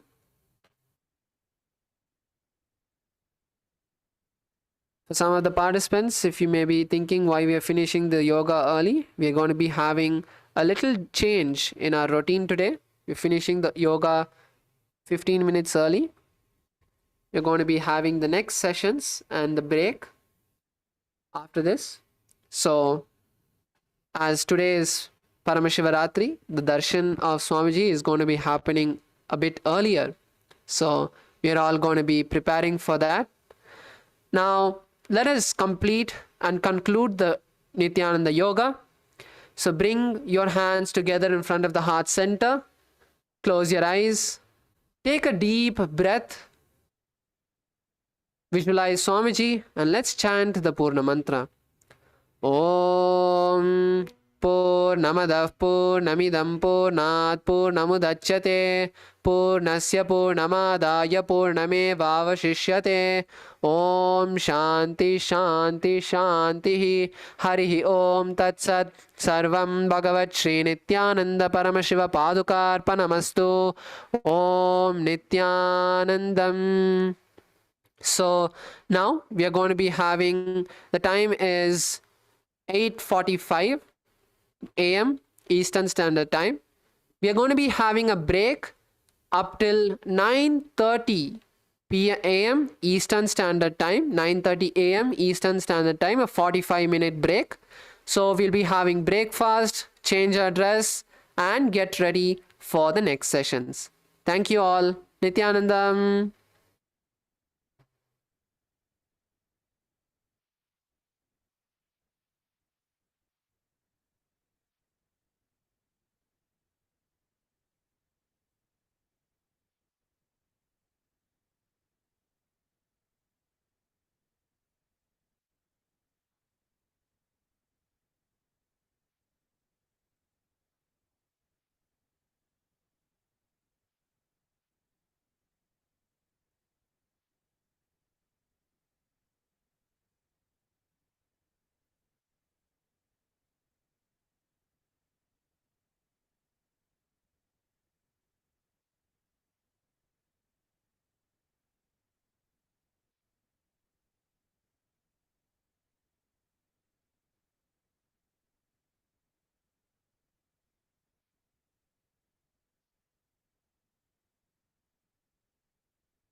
for this Shivaratri. Meditate on this light, intense light, which makes you feel very pleasant in the body, and that heat which is very pleasant. And I tell you, when you meditate on this light and this heat pleasant, you just lose sleep on that Shivaratri night. You become awake. That is what is the real context of not sleeping on that night.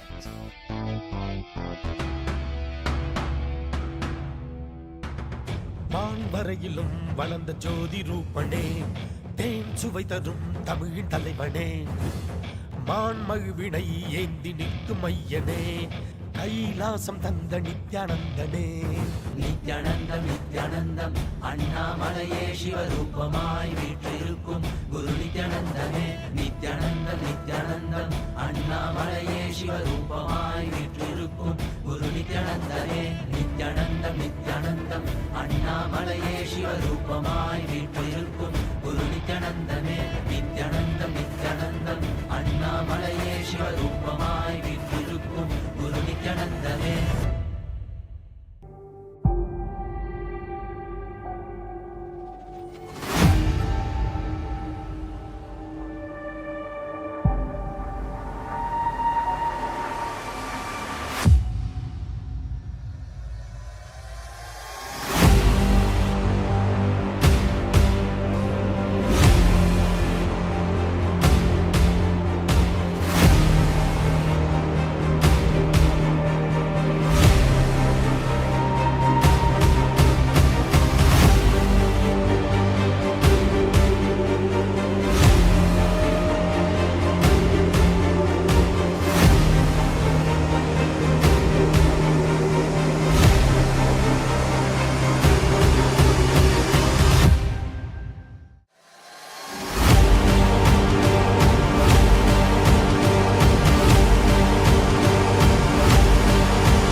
For this Shivaratri, meditate on this light, intense light, which makes you feel very pleasant in the body, and that heat which is very pleasant. And I tell you, when you meditate on this light and this heat pleasant, you just lose sleep on that Shivaratri night. You become awake. That is what is the real context of not sleeping on that night.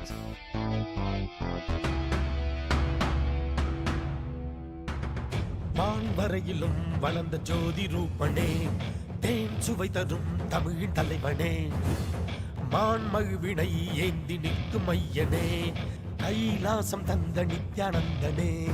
Nithyanandam Nithyanandam அண்ணாமலையே சிவரூபமாய் வீற்றிருக்கும் குரு நித்யானந்தனே. நித்யானந்தம் நித்யானந்தம் அண்ணாமலையே சிவரூபமாய் வீற்றிருக்கும் குரு நித்யானந்தனே. நித்யானந்தம் நித்யானந்தம் அண்ணாமலையே சிவரூபமாய் வீற்றிருக்கும் குரு நித்யானந்தனே. நித்யானந்தம் நித்யானந்தம் அண்ணாமலையே சிவரூபமாய் வீற்றிருக்கும் குரு நித்யானந்தனே.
For this Shivaratri,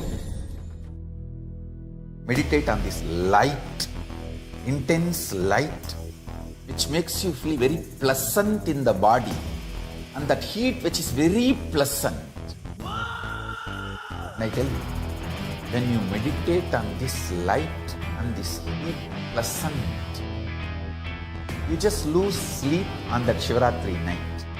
You become awake. That is what is the real context of not sleeping on that night.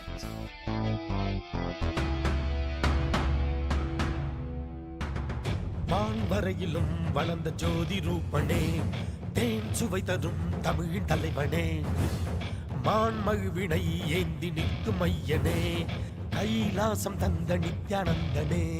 Nithyanandam Nithyanandam அண்ணாமலையே சிவரூபமாய் வீற்றிருக்கும் குரு நித்யானந்தமே. நித்யானந்தம் நித்யானந்தம் அண்ணாமலையே சிவரூபமாய் வீற்றிருக்கும் குரு நித்யானந்தமே. நித்யானந்தம் நித்யானந்தம் அண்ணாமலையே சிவரூபமாய் வீற்றிருக்கும் குரு நித்யானந்தமே. நித்யானந்தம் நித்யானந்தம் அண்ணாமலையே சிவரூபமாய் வீற்றிருக்கும் குரு நித்யானந்தமே.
For this Shivaratri,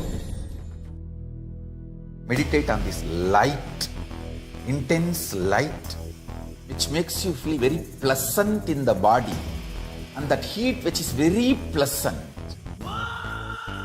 And I tell you, when you meditate on this light and this heat pleasant, you just lose sleep on that Shivaratri night. You become awake. That is what is the real context of not sleeping on that night.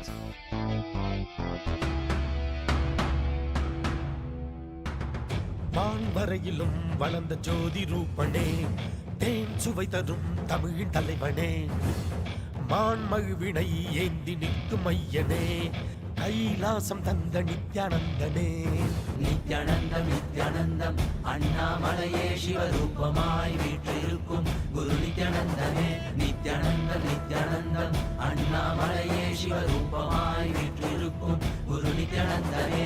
Nithyanandam Nithyanandam அண்ணாமலையே சிவரூபமாய் வீற்றிருக்கும் குரு நித்யானந்தமே. நித்யானந்தம் நித்யானந்தம் அண்ணாமலையே சிவரூபமாய் வீற்றிருக்கும் குரு நித்யானந்தமே.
For this Shivaratri,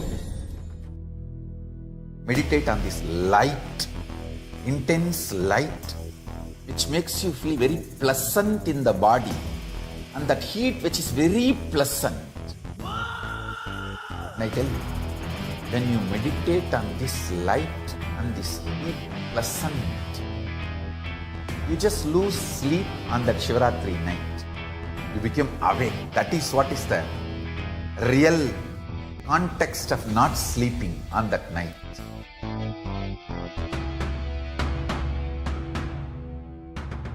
வான்வரையிலும் வளர்ந்த ஜோதி ரூபனே, தேன் சுவை தரும் தமிழின் தலைவனே, மான்மழுவினை ஏந்தி நிற்கும் ஐயனே, கைலாசம் தந்த நித்யானந்தனே.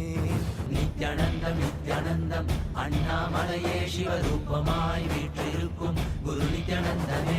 நித்யானந்தம் நித்யானந்தம் அண்ணாமலையே சிவரூபமாய் வீற்றிருக்கும் குரு நித்யானந்தமே. நித்யானந்தம் நித்யானந்தம் அண்ணாமலையே சிவரூபமாய் வீற்றிருக்கும் குரு நித்யானந்தமே. நித்யானந்தம் நித்யானந்தம் அண்ணாமலையே சிவரூபமாய் வீற்றிருக்கும் குரு நித்யானந்தமே.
For this Shivaratri, meditate on this light, intense light which makes you feel very pleasant in the body, and that heat which is very pleasant. And I tell you, when you meditate on this light and this heat pleasant, you just lose sleep on that Shivaratri night. You become awake. That is what is the real context of not sleeping on that night.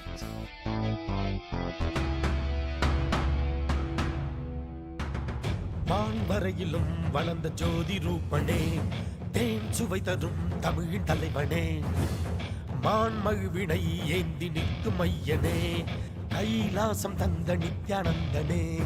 Nithyanandam Nithyanandam அண்ணாமலையே சிவரூபமாய் வீற்றிருக்கும் குரு நித்யானந்தமே. நித்யானந்தம் நித்யானந்தம் அண்ணாமலையே சிவரூபமாய் வீற்றிருக்கும் குரு நித்யானந்தமே. நித்யானந்தம் நித்யானந்தம் அண்ணாமலையே சிவரூபமாய் வீற்றிருக்கும் குரு நித்யானந்தமே. நித்யானந்தம் நித்யானந்தம் அண்ணாமலையே சிவரூபமாய் வீற்றிருக்கும் குரு நித்யானந்தமே.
For this Shivaratri,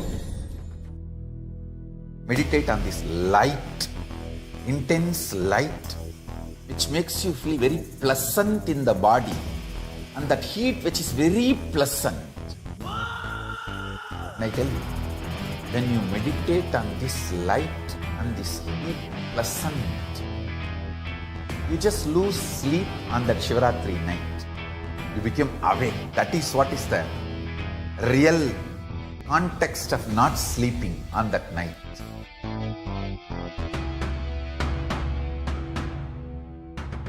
வான்வரையிலும் வளர்ந்த ஜோதி ரூபனே, தேன் சுவை தரும் தமிழின் தலைவனே, மான்மழுவினை ஏந்தி நிற்கும் மையனே, கைலாசம் தந்த நித்யானந்தனே. நித்யானந்தம் நித்யானந்தம் அண்ணாமலையே சிவரூபமாய் வீற்றிருக்கும் குரு நித்யானந்தமே. நித்யானந்தம் நித்யானந்தம் அண்ணாமலையே சிவரூபமாய் வீற்றிருக்கும் குரு நித்யானந்தமே. நித்யானந்தம் நித்யானந்தம் அண்ணாமலையே சிவரூபமாய் வீற்றிருக்கும் குரு நித்யானந்தமே. நித்யானந்தம் நித்யானந்தம் அண்ணாமலையே சிவரூபமாய் வீற்றிருக்கும் குரு நித்யானந்தமே.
For this Shivaratri,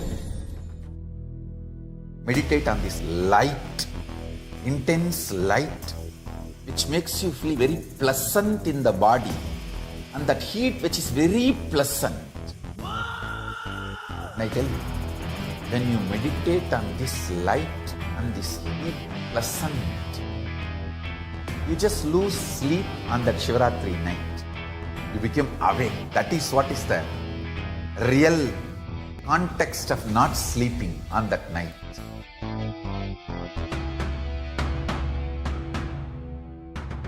வான்வரையிலும் வளர்ந்த ஜோதி ரூபனே, தேன் சுவை தரும் தமிழின் தலைவனே, மான்மழுவினை ஏந்தி நிற்கும் மையனே, கைலாசம் தந்த நித்யானந்தனே. நித்யானந்தம் நித்யானந்தம் அண்ணாமலையே சிவரூபமாய் வீற்றிருக்கும் குரு நித்யானந்தமே. நித்யானந்தம் நித்யானந்தம் அண்ணாமலையே சிவரூபமாய் வீற்றிருக்கும் குரு நித்யானந்தமே. நித்யானந்தம் நித்யானந்தம் அண்ணாமலையே சிவரூபமாய் வீற்றிருக்கும் குரு நித்யானந்தமே. நித்யானந்தம் நித்யானந்தம் அண்ணாமலையே சிவரூபமாய் வீற்றிருக்கும் குரு நித்யானந்தமே.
For this Shivaratri, meditate on this light, intense light, which makes you feel very pleasant in the body, and that heat which is very pleasant. And I tell you, when you meditate on this light and this heat pleasant, you just lose sleep on that Shivaratri night. You become awake. That is what is the real context of not sleeping on that night.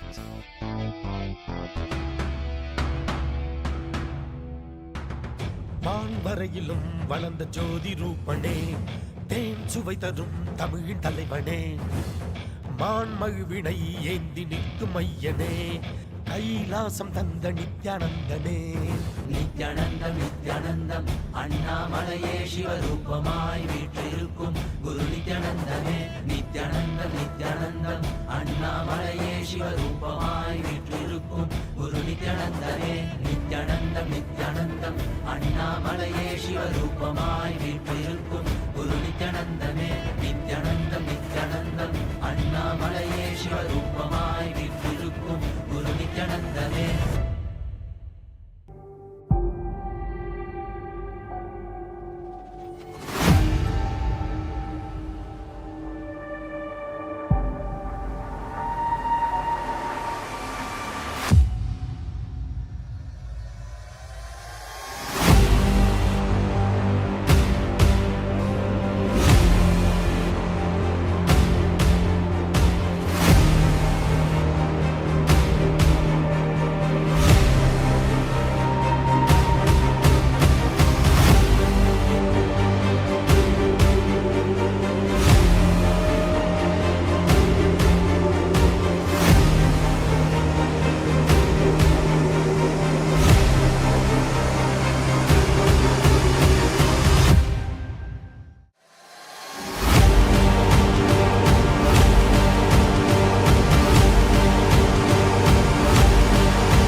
For this Shivaratri, meditate on this light, intense light, which makes you feel very pleasant in the body, and that heat which is very pleasant. And I tell you, when you meditate on this light and this heat pleasant, you just lose sleep on that Shivaratri night. You become awake. That is what is the real context of not sleeping on that night.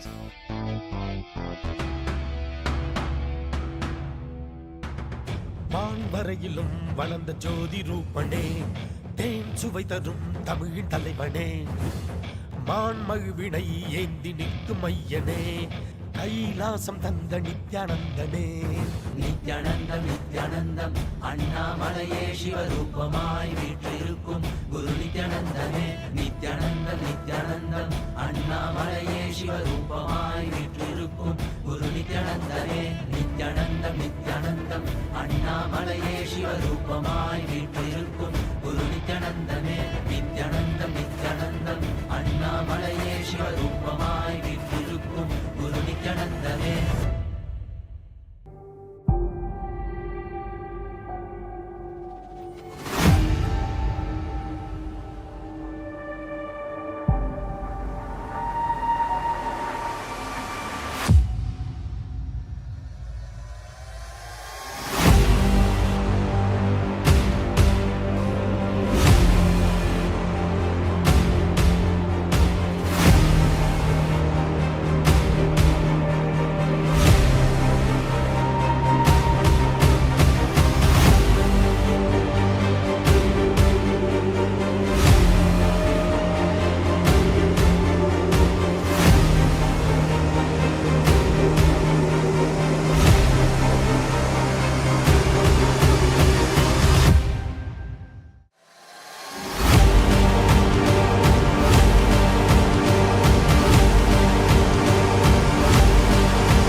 For this Shivaratri,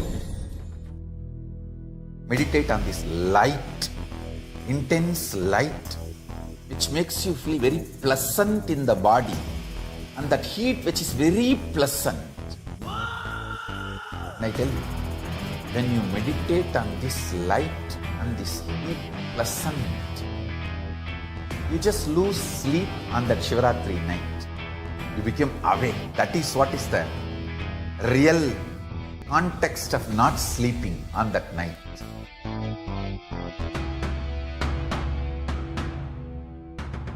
வான்வரையிலும் வளர்ந்த ஜோதி ரூபனே, தேன் சுவை தரும் தமிழின் தலைவனே, மான்மகிழ்வினை ஏந்தி நிற்கும் ஐயனே, கைலாசம் தந்த நித்யானந்தனே. நித்யானந்தம் நித்யானந்தம் அண்ணாமலையே சிவரூபமாய் வீற்றிருக்கும் குரு நித்யானந்தனே.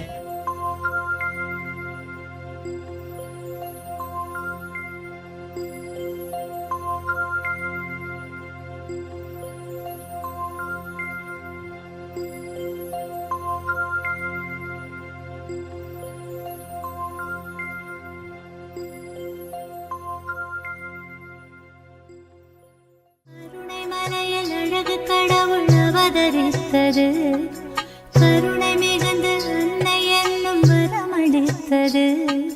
கருணை மலையில் அழகு கடவுள் அவதரித்தது, கருணை மிகுந்து அன்னை என்னும் வரமளித்தது. பரமஞான ஒளியில் குழந்தை ஜொலி ஜொலித்தது, பரமஹம்ச நித்யன் என்னும் பெயரும் பெற்றது. பரமஞான ஒளியில் குழந்தை ஜொலி ஜொலித்தது, பரமஹம்ச நித்யன் என்னும் பெயரும் பெற்றது.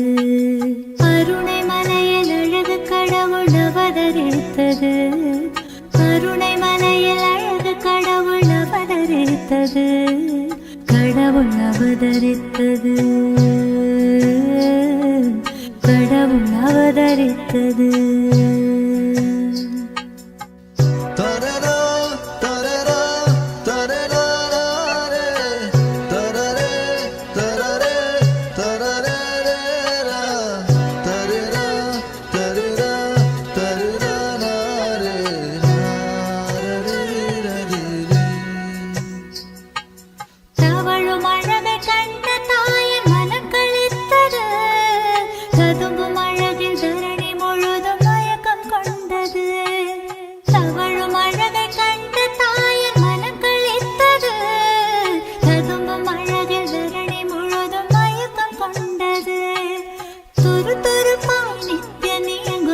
ரசித்தது, துரு துருப்பாய் நித்யன் இயங்கும் விதம் ரசித்தது. தங்கமகன் நித்யன் தெய்வம் என்றுணர்ந்தது, தங்கமகன் நித்யன் தெய்வம் என்றுணர்ந்தது.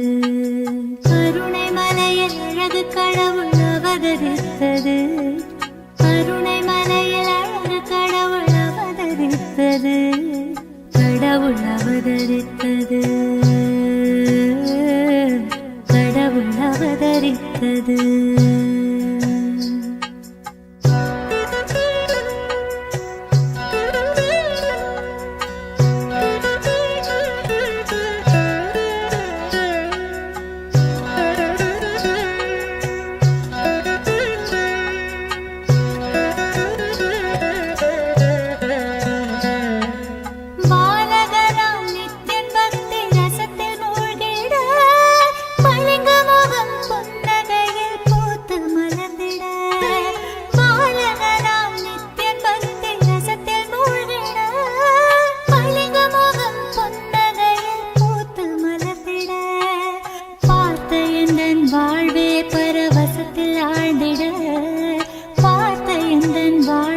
பரவசத்தில் ஆழ்ந்திட பூமி காக்கும் நித்யனை நான் வாரி அணைத்திட, பூமி காக்கும் நித்யனை நான் வாரி அணைத்திட. கருணை மலையில் அழகு கடவுள் அவதரித்தது, கருணை மலையில் அழகு கடவுள் அவதரித்தது, கடவுள் அவதரித்தது, கடவுள் அவதரித்தது.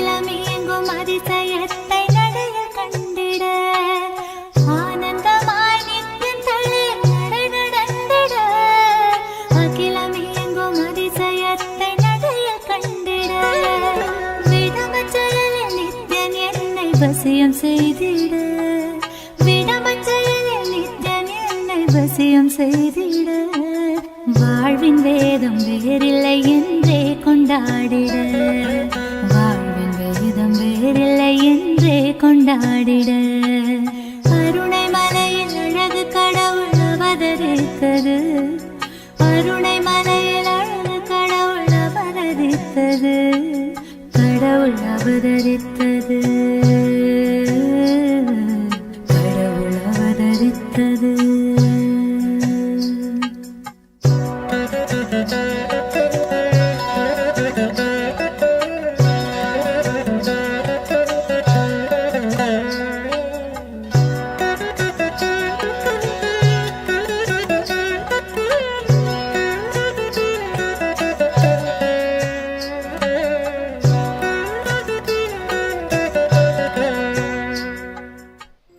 First thing I want to tell you, third eye can be opened.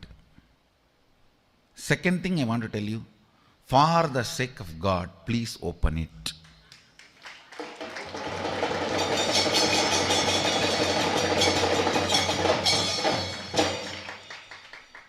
Third thing I want to tell you, do not believe the fellows who say it cannot be opened or it should not be opened.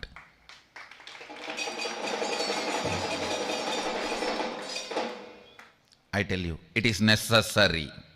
Second, it is possible. Third, the science is available. Fourth, I experienced it. Fifth, I already shared with the set of disciples and established the authenticity of the science. Sixth, I can give you. For the heaven's sake, don't believe the fellows who say it is not possible, who say don't open it, who say it is not necessary, who say no, you will get siddhis and you will get caught in it. If you have really faced that situation, then come and talk. Oh, I had siddhis and I gave it away. I gave it upon it to have enlightenment. Then come and talk. If somebody is stuck in the level of siddhis, that is much more forwarded stage than being stuck in without having anything. First thing I want to tell you, what I am teaching, what I am helping you to experience, what you guys are manifesting, this whole science is from Yogapada of Sadashiva, which is Shakti, not Siddhis. It is not the Siddhis described by Patanjali in Patanjali Yoga Sutras. With the grace of Sadashiva, the various experiences, expressions and powers of third eye will be shared with all of you as the science. Already more than 10 different powers explained by Sadashiva in Agamas, scientifically established, reproduced, manifested, tested, validated by us. I request whoever wants to experience, express, manifest powers of Sadashiva through your third eye, become a YouTube subscriber. Every day, learn the secrets of third eye, making you experience. Listen. 7 different powers which manifests through your eyes if the Kundalini is established on your third eye. Kundalini means the inner potential energy you are having, the reflection of God in you, the God particle in you. You have 2 components. The man particle means your pattern, your fear, your anger, your desire, your laziness, your tiredness, all that. The other part is the God particle in you, your consciousness. Understand? I dedicate myself to your consciousness. I will always be ferocious with your patterns. For your patterns, I am the villain, worst villain. For your consciousness, I am not only the friend, I am you. You are me. So understand, whenever you feel you melt, your eyes pour, you feel my life is fulfilled, complete. You are experiencing the real you, which is me, the God particle in you. Whenever you feel I am a villain, I came just 1 minute late, he shut the door. What kind of a Swami he is? He should have more patience. Understand, I am a worst villain for your patterns and best soulmate for your soul. You can lie down in the open sky and see what is happening in the Mars, what is happening in the moon. Ability to see any distance, that's the first power. Second, ability to see through the obstacle, means there is a wall, you can see what is behind the wall. Third, ability to see the intra-organ, means you can see your own liver, you can see your own kidney, you can see your own intestine, you can see your own heart pumping. So easy to diagnose. You can diagnose yourself. And ability to see that long distance, means dura drishti. You can sit here and see what is happening in your New York home, what is happening in your house in California, or any different places, what is happening.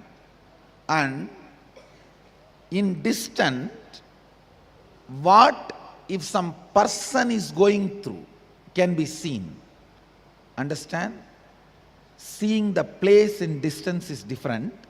Seeing what the person, for example, it's like internet apps only.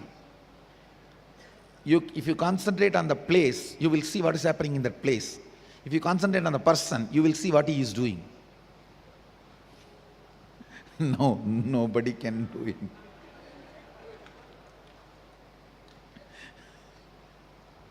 I think I am creating a lot of solutions and a lot of problems. Understand? Ability to see the thought currents. Seventh is ability to see the emotions of a person as an aura. Listen, seven various powers. Ability to see distance, like seeing the stars. Ability to see through the obstacle, it's like seeing what is on the other side of the wall. Ability to see the intra-organs, what is happening inside you. Ability to see a different place by concentrating on that place. Ability to see a different person by concentrating on that person. Careful, listen, don't miss.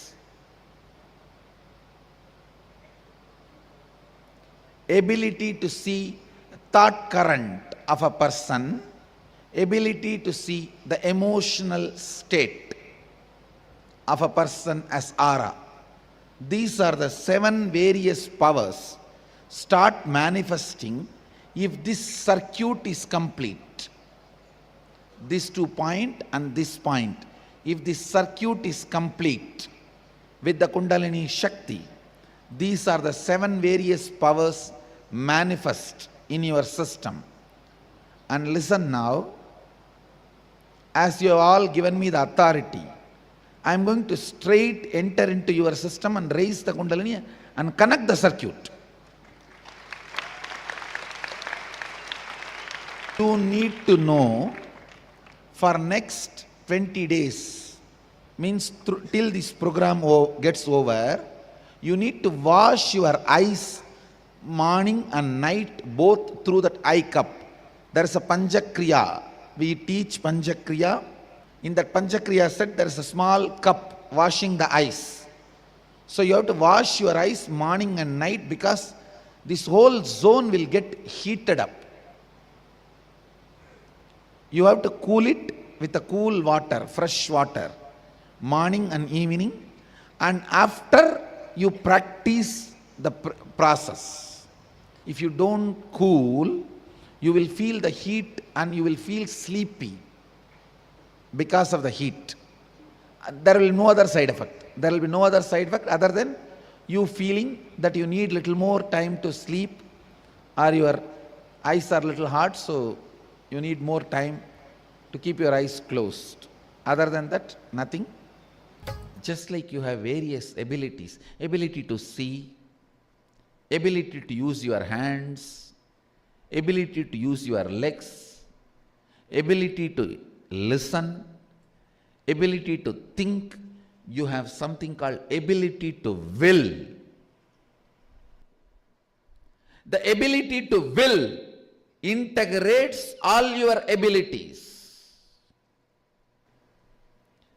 The ability to will is the spiritual umbilical cord connection with cosmos. Understand, other than God, no one can will. When we are told only God's will be done, means actually no one else can have will. Only God can have will. If you are having the power to will, you are connected to God. You are part of God. You are Him. Understand? Power to will is umbilical cord connection with God. Our umbilical cord connection with God is our power to will. If you will,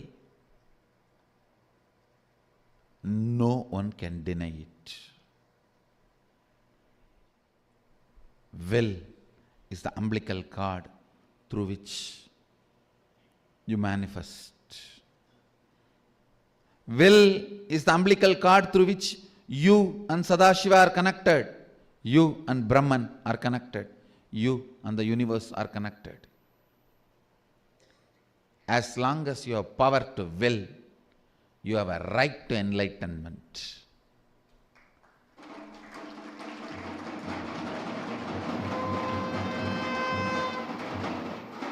Power to will is the right to enlightenment. When you have the key to treasure, when you have the key to treasury and not enjoying the treasures, you are fool. When you have the will, which is the key to enlightenment and manifestation of all the powers, and you are not manifesting it, you are fool. Don't waste your will.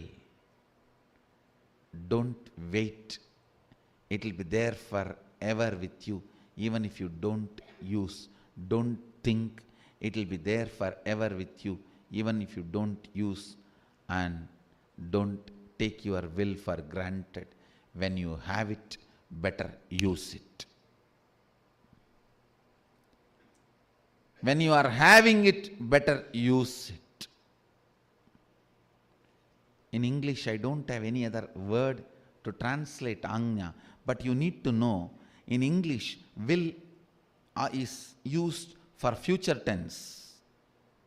In Sanskrit, Anya is present tense. There's a big cultural difference. The moment I translate, the juice is lost. Will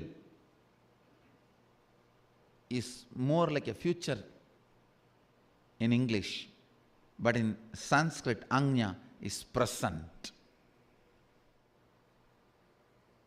And I tell you,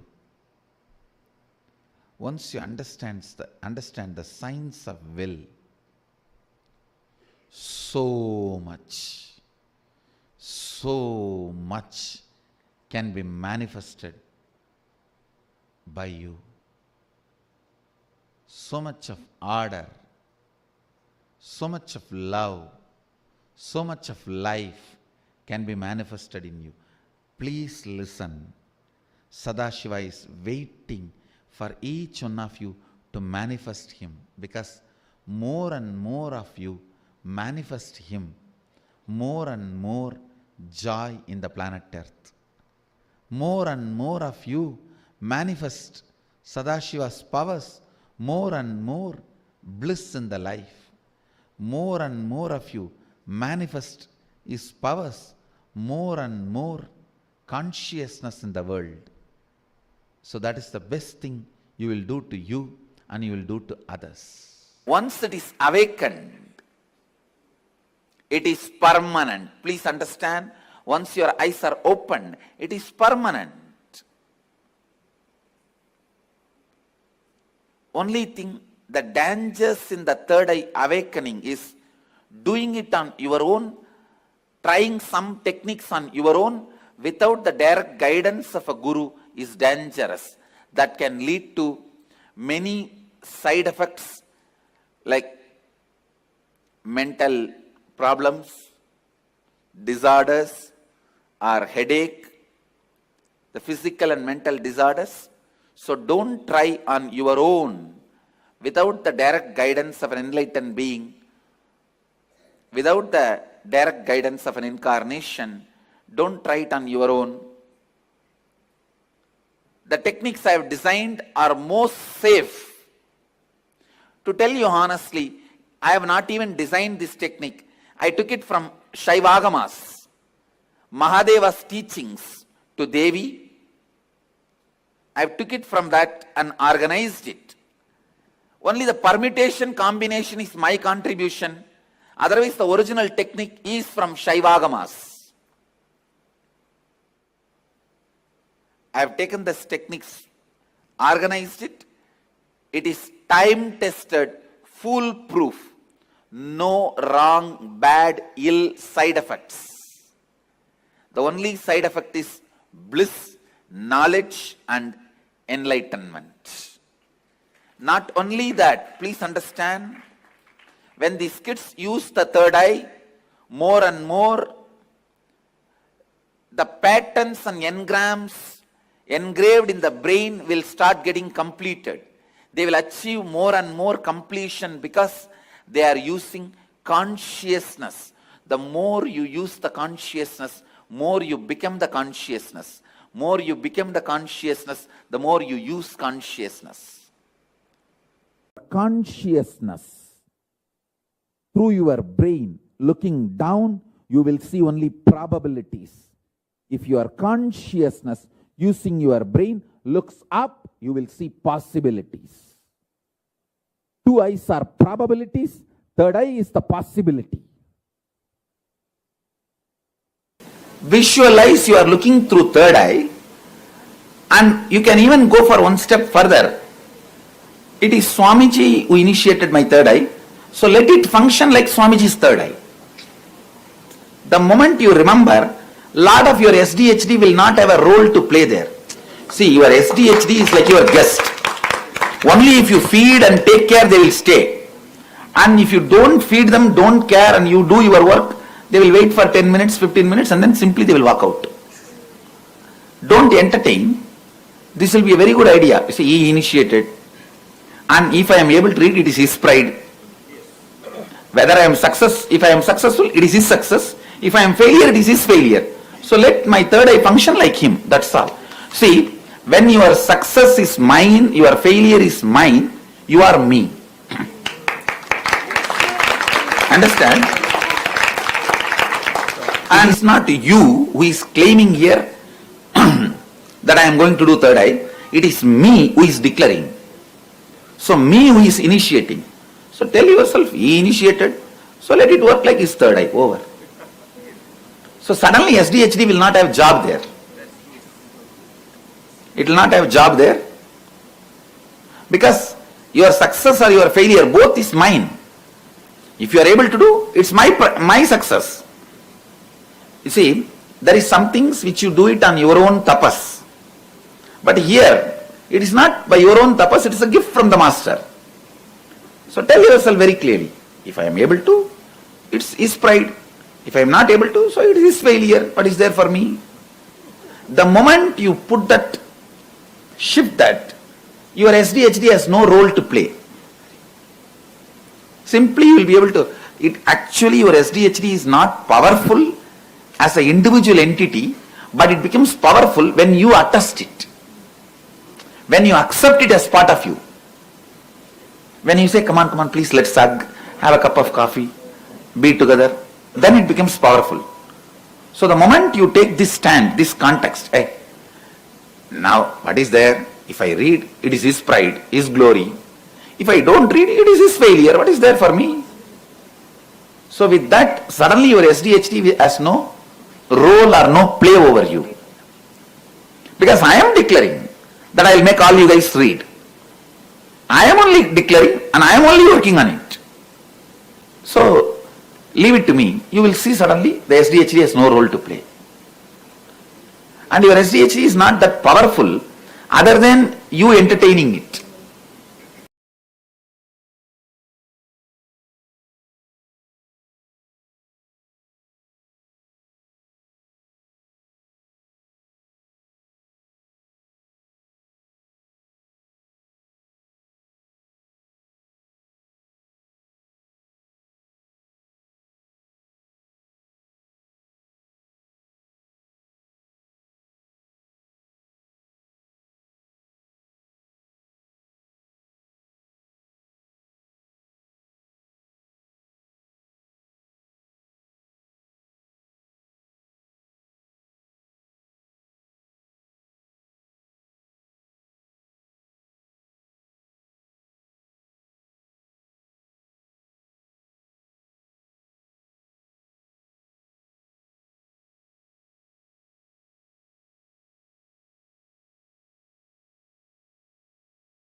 For this Shivaratri, meditate on this light, intense light, which makes you feel very pleasant in the body, and that heat which is very pleasant. And I tell you, when you meditate on this light and this heat pleasant, you just lose sleep on that Shivaratri night. You become awake. That is what is the real context of not sleeping on that night.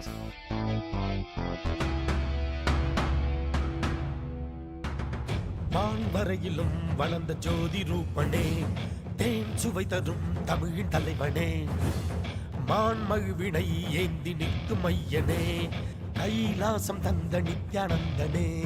Nithyanandam Nithyanandam அண்ணாமலையே சிவரூபமாய் வீற்றிருக்கும் குரு நித்யானந்தமே. நித்யானந்தம் நித்யானந்தம் அண்ணாமலையே சிவரூபமாய் வீற்றிருக்கும் குரு நித்யானந்தமே. நித்யானந்தம் நித்யானந்தம் அண்ணாமலையே சிவரூபமாய் வீற்றிருக்கும் குரு நித்யானந்தமே. Nithyanandam Nithyanandam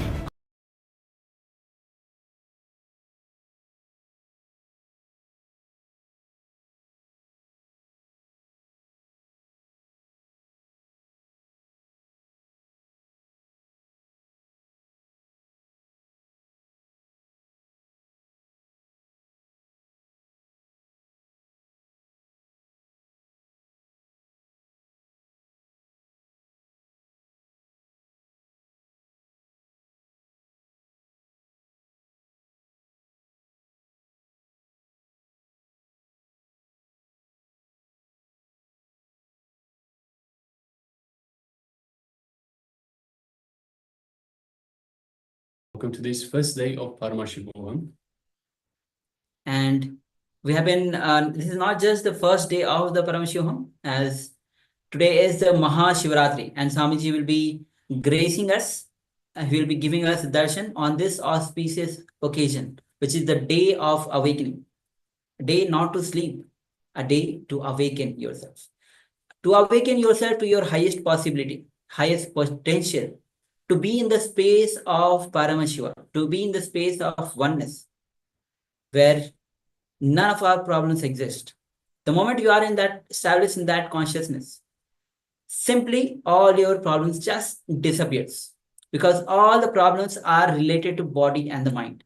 The moment you are established in that consciousness, suddenly you are free from all kinds of problems. The problems are there, but you are not there for the problems.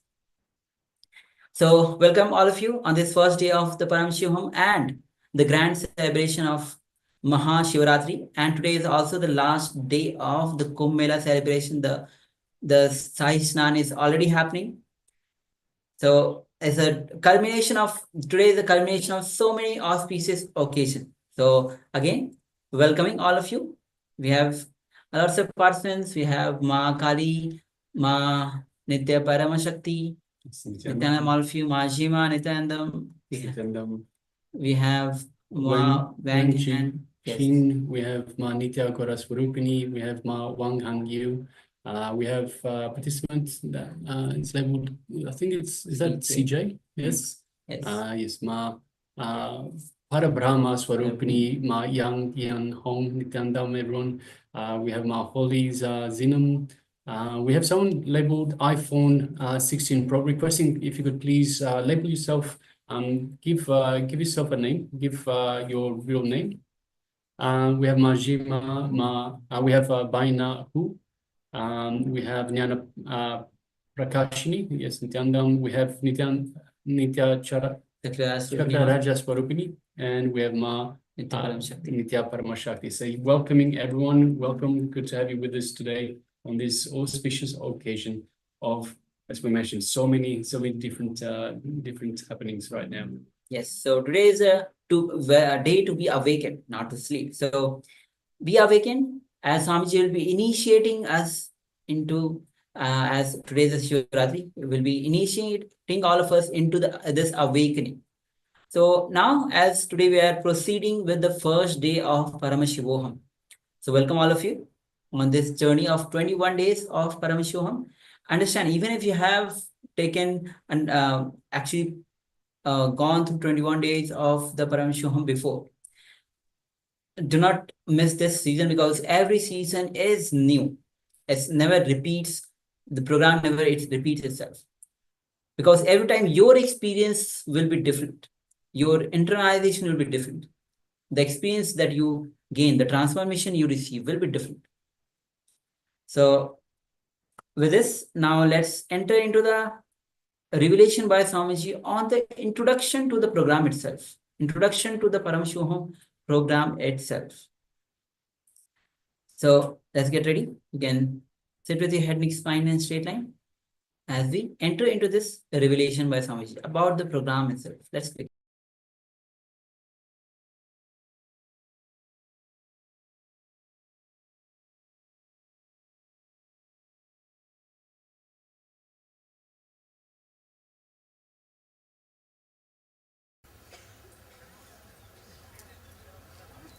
My message for all of you today is only one word, one phrase: live enlightenment.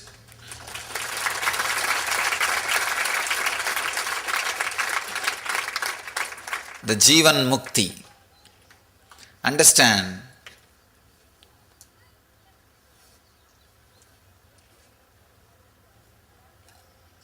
this year, let us all dedicate it to live enlightenment. Come whatever may.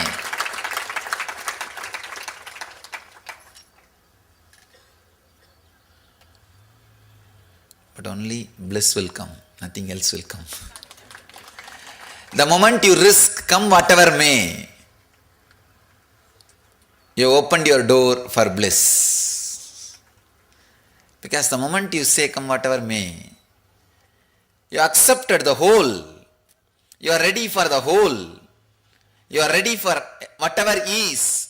Whatever is always bliss. Whatever exists is always bliss.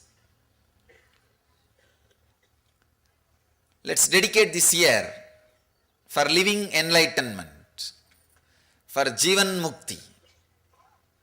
Understand? Let me describe Jivan Mukti.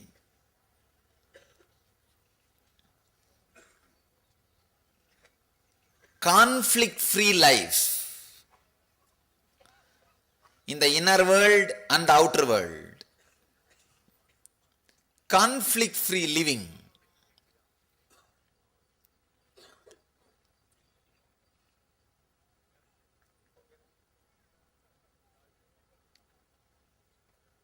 Living without gap between the inner world and the outer world.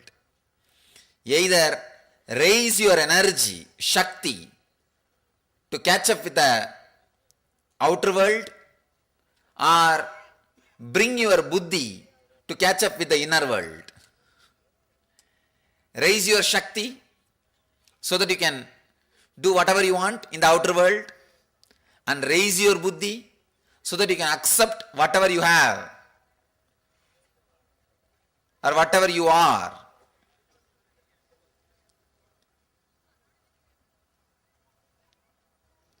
Through any one process, integrate yourself. Please understand, living an integrated life is what I call living enlightenment. Continuously living conflict-free life. Continuously living the beautiful, harmonious feeling. Continuously living in a deep feeling connection with the whole existence, with whatever is what I call living enlightenment.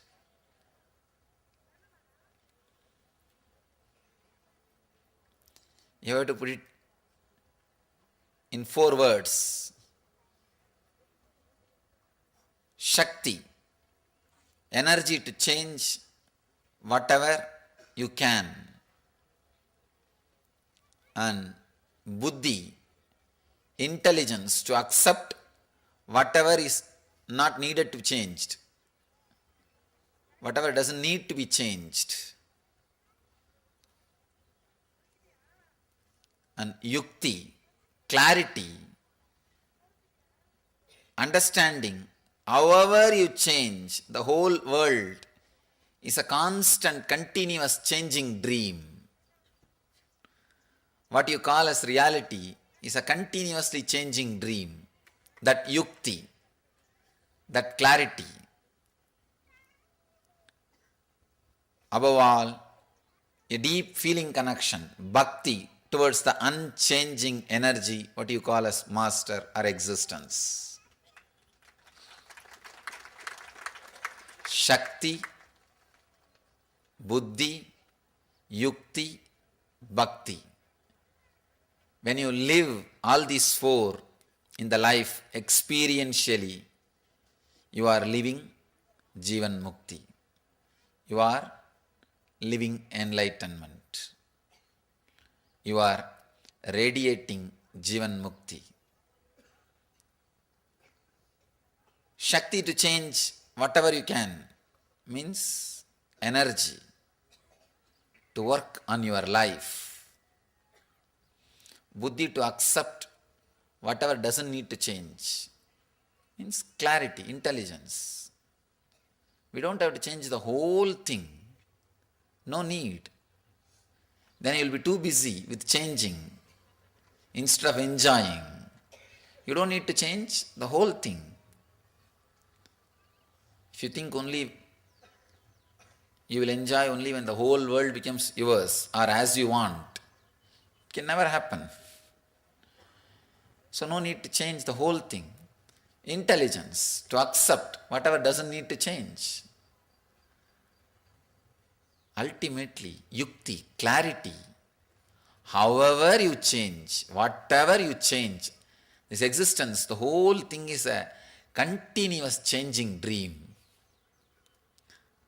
With that clarity, you will have the ultimate inner healing or the ultimate rest or peace.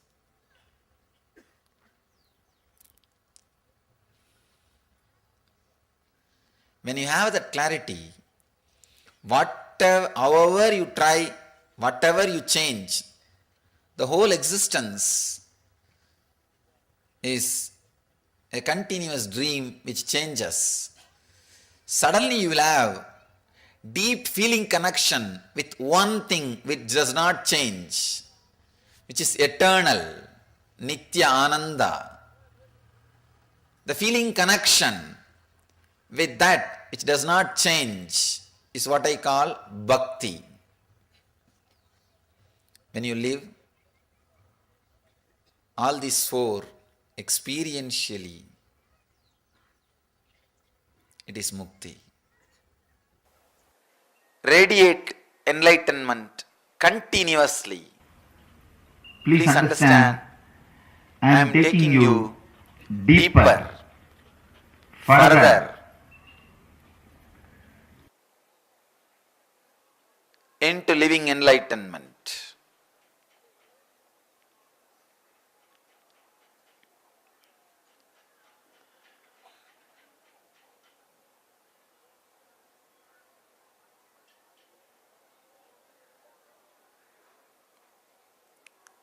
Radiating, the very word is so active, alive.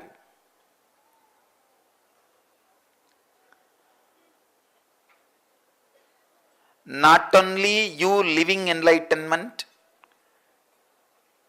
all the people around you, inspiring them through your living enlightenment is what I call radiating enlightenment.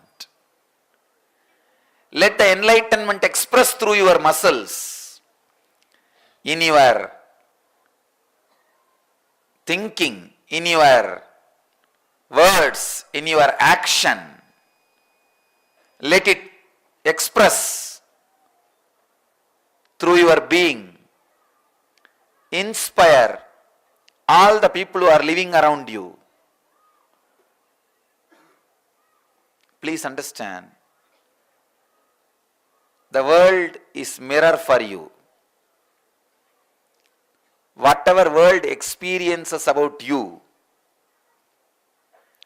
you experience that as you. You continuously look into the world to know more about you, to have an idea about you. Now, create beautiful enlightened mirrors around you by radiating enlightenment.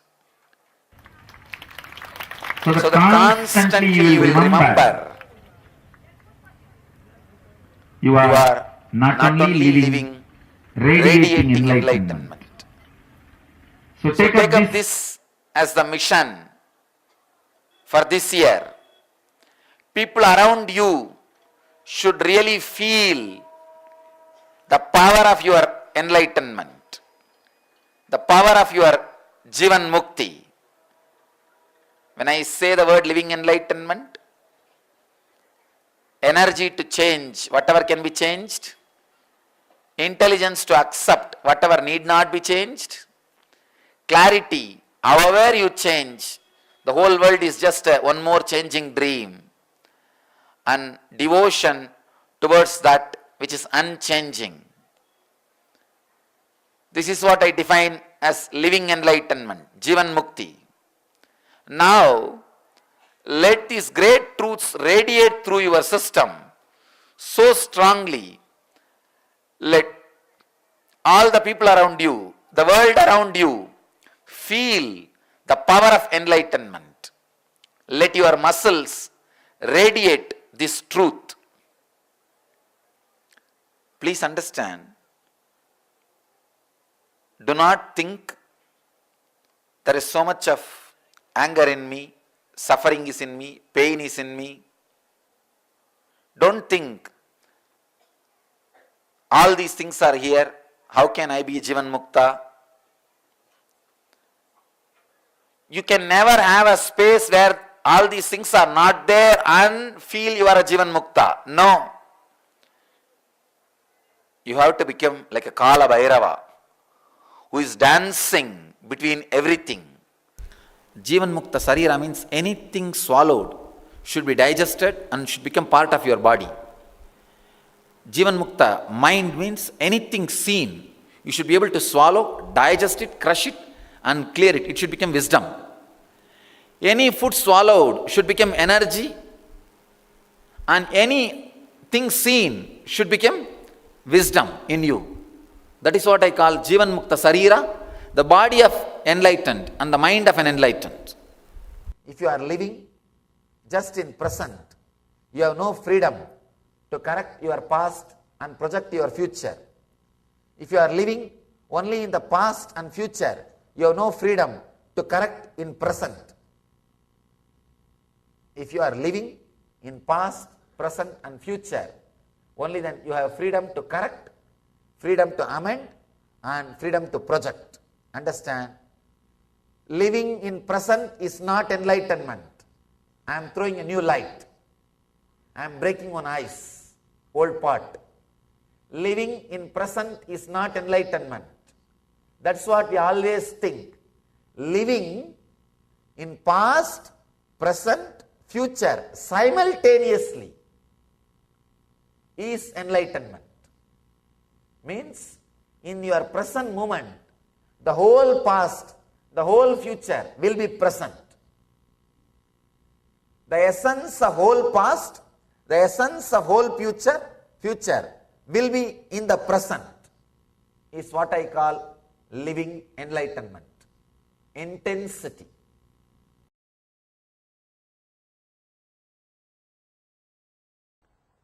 Take this as a message. This is the message for you, you all. Understand, in any situation, just remember how Swamiji will behave, how Swamiji will react, how Swamiji will face this situation. Simply you will see new door opens. This is what I call living enlightenment.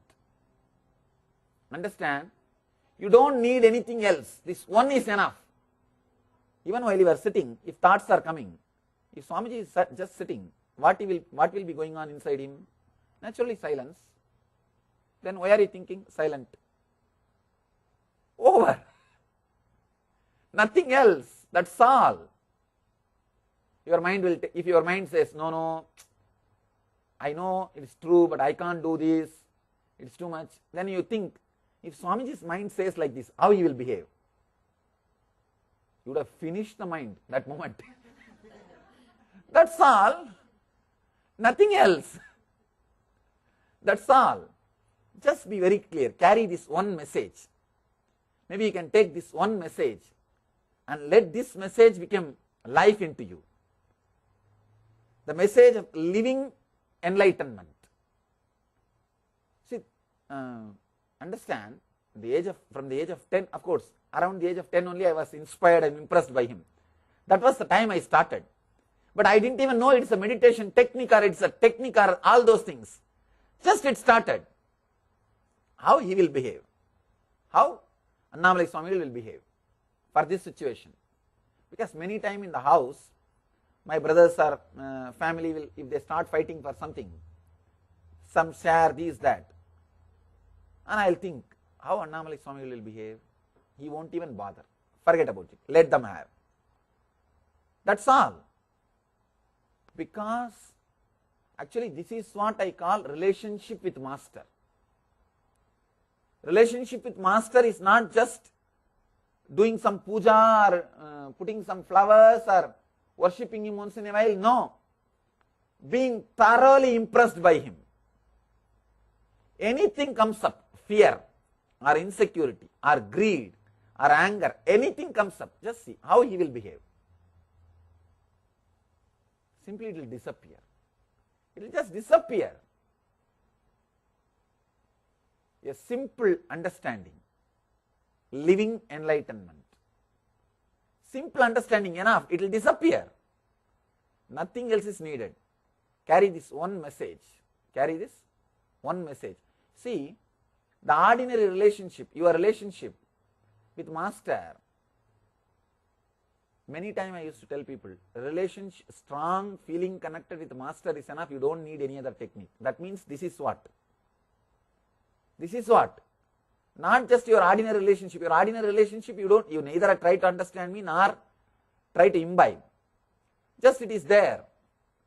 Just it is there, and that is not, I can't even call that as a relationship. It's a regular, ordinary thing.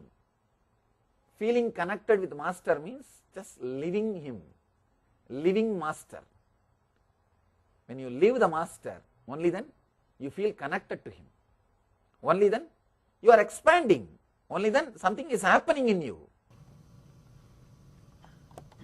Once a man woke up from his bed early morning.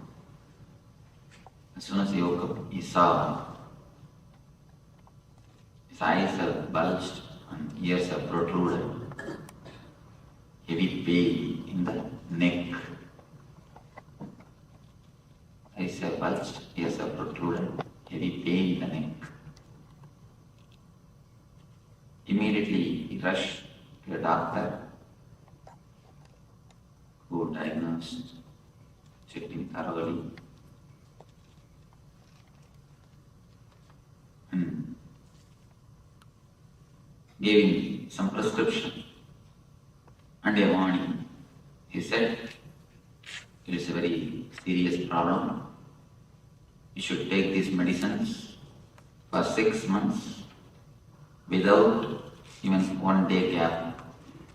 The side effect of this will be, you will lose all your hair. The man religiously, without even missing 1 day, took all the medicines. The side effect, losing all the hair, happened, but not the main effect. The problem continued. He went to the next doctor. Next doctor tried his best. He told, I think there is some serious problem in your left arm. It has to be amputated. What connection is there between the eyes and the ears or left arm only God knows.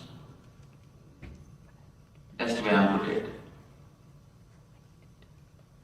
The suffering is so much, the man could not say anything except yes. He allowed his hand is amputated. After the surgery, 3 months he was alright. After 3 months, again the problem started. Problem continued. Then he went to the third doctor,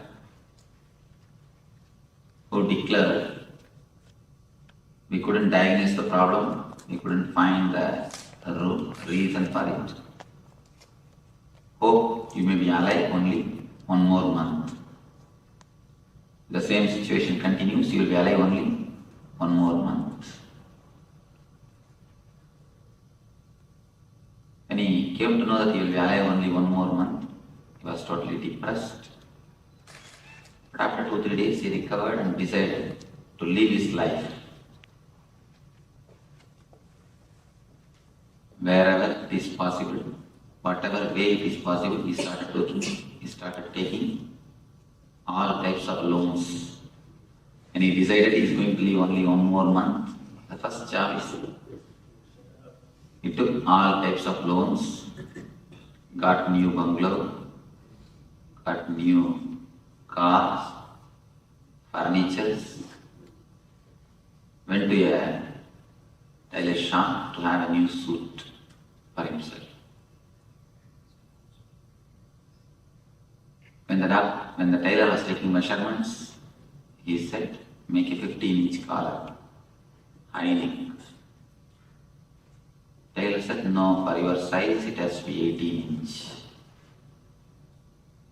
Man argued, no, what do you know? Last 6 months I'm wearing only 15 inch. That feels good. Taylor said, do you know, instead of 18, if you wear 15, what will happen? Man asked, what will happen? Your eyes will bulge, ears will protrude.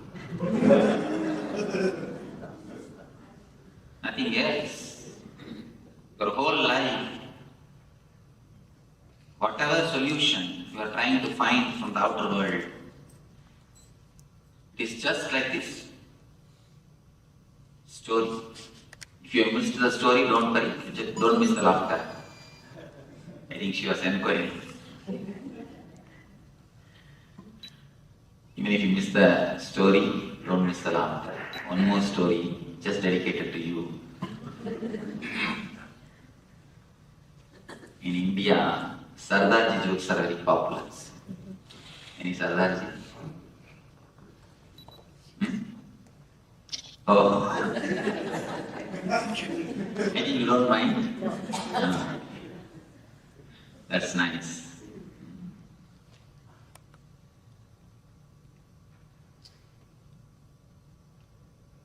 There is a competition. 100 jokes will be told. If you don't laugh, you will have $1 million prize. One man got into the stage, people have started cracking jokes. 50 somehow he could manage, but not more than that. He has to laugh. Next man could manage 70. Third, our hero got into the stage. He could manage 90. 95, yes. Smile, not even a laughter. Yeah. Beam of smile entered his face. His wife was sitting just in front of him. Started shouting, hey, keep quiet, $1 million. At least for the next 2 minutes, keep quiet. Only 2 minutes. Don't miss the $1 million. But somehow, finally, 98th joke, nothing could be done. He laughed. He laughed uproariously. And he came down. The wife inquired, what has happened? You waited patiently so long, you controlled yourself so long. What has happened? Last only 2 minutes you could have managed. Why did you miss? He replied, no. Now only I understood the first joke. Even if you miss some jokes, don't miss the laughter. Don't laugh separately. Don't laugh separately after some half an hour. Let us go to the first story. Our life is nothing but the first story. The problem is just here, 2 inch, 2-3 inch. But you go around searching for solutions. You search exactly where the solution cannot be found. You search everywhere except yourself. If you just look into yourself for a second, for a moment, only the 2 inch of relaxation, nothing else, just the 2 inch of relaxation, the whole problem would have been solved. There would be not only solved, dissolved. Instead of that, you go on asking for solution from all possible astrologers, all possible temples, all possible masters, all possible palm readers, or whatever way it is possible, you try to find solutions. Go on searching for solutions in so many places, so many ways, but except looking into yourself. If you just look into yourself for a moment, I don't say to enter into your being totally, just for a moment, then you will see so many things get transformed by itself. These 2 days, you are not going to do anything else except looking into yourself.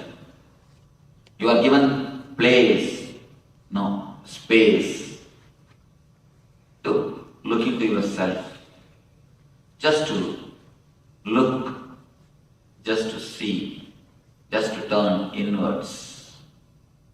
You are given a chance, time and space to look into your system, into your being. So here, I wanted to give you a few tips to use these 2 days maximum. Few points to be remembered, to have the maximum benefit, to have best out of this 2 days program. The program is called Ananda Spurana. The meaning of that word is bliss flowering. In the Spurana word, exactly there's no translation. It can be translated as a fountain. Like a fountain, bliss or the energy is continuously bubbling in you, flowing in you, happening in you. Only thing, you hide it. You don't let it happen to you. Now, for these 2 days, you are asked, you are requested to take away your hands. Allow that joy to happen. Allow that bliss to happen. Just to have a taste of that ananda, taste of that bliss. The program is designed to have a taste of your inner being, taste of your inner bliss. You can attend this program in 3 ways. One is just intellectually. If you just take this class as an intellectual class, you will learn a lot. You will learn a lot. Intellectually means just sitting with your head, nothing else. Just your head will be concentrated. If you want to take the intellectual knowledge, just the head is enough. Nothing else is necessary. You don't need anything else. If you are alert without sleeping in the class, that's enough. Nothing much is necessary. If you feel like sleeping, the last row is reserved for you. You can go there and sit and sleep. Please don't sleep inside the class. Not for your sake, at least for my sake. Why I say my sake? A small story. Once, a taxi driver from Chennai, anybody who had been to Chennai, who lived in Chennai? Then you will understand. Taxi driver in Chennai, they lead you directly to hell. A straight way to hell. They don't take you by shortcut or they don't take you by the long route or anything. Direct way to hell. If you are expectant mother, never sit in Chennai taxi.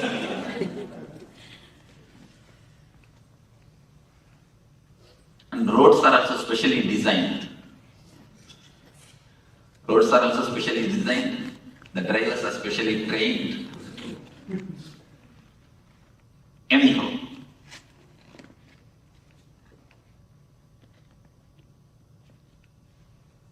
one day morning, one taxi driver from Chennai and one great religious preacher, both of them died, directly went to the court of Yamadharma. All of you understand that Yamadharma. Yamadharma means he is the man who gives judgment. For people from West, I am telling, he is like a Saint Peter who gives the judgment. Now I will have a little problem. I have to use both cultural words, but I will try to manage. Whenever you don't understand any technical terms, you are free to ask me immediately. You don't have to feel shy. Immediately just raise your hand. Then I will understand your question and answer. So you can feel free to question anything or to ask anything. Don't feel shy. Or don't feel reluctant. How can I ask or how can I question? Because if you don't understand, you will misunderstand. The one more big problem is you will go and tell outside that this is what I heard. That will be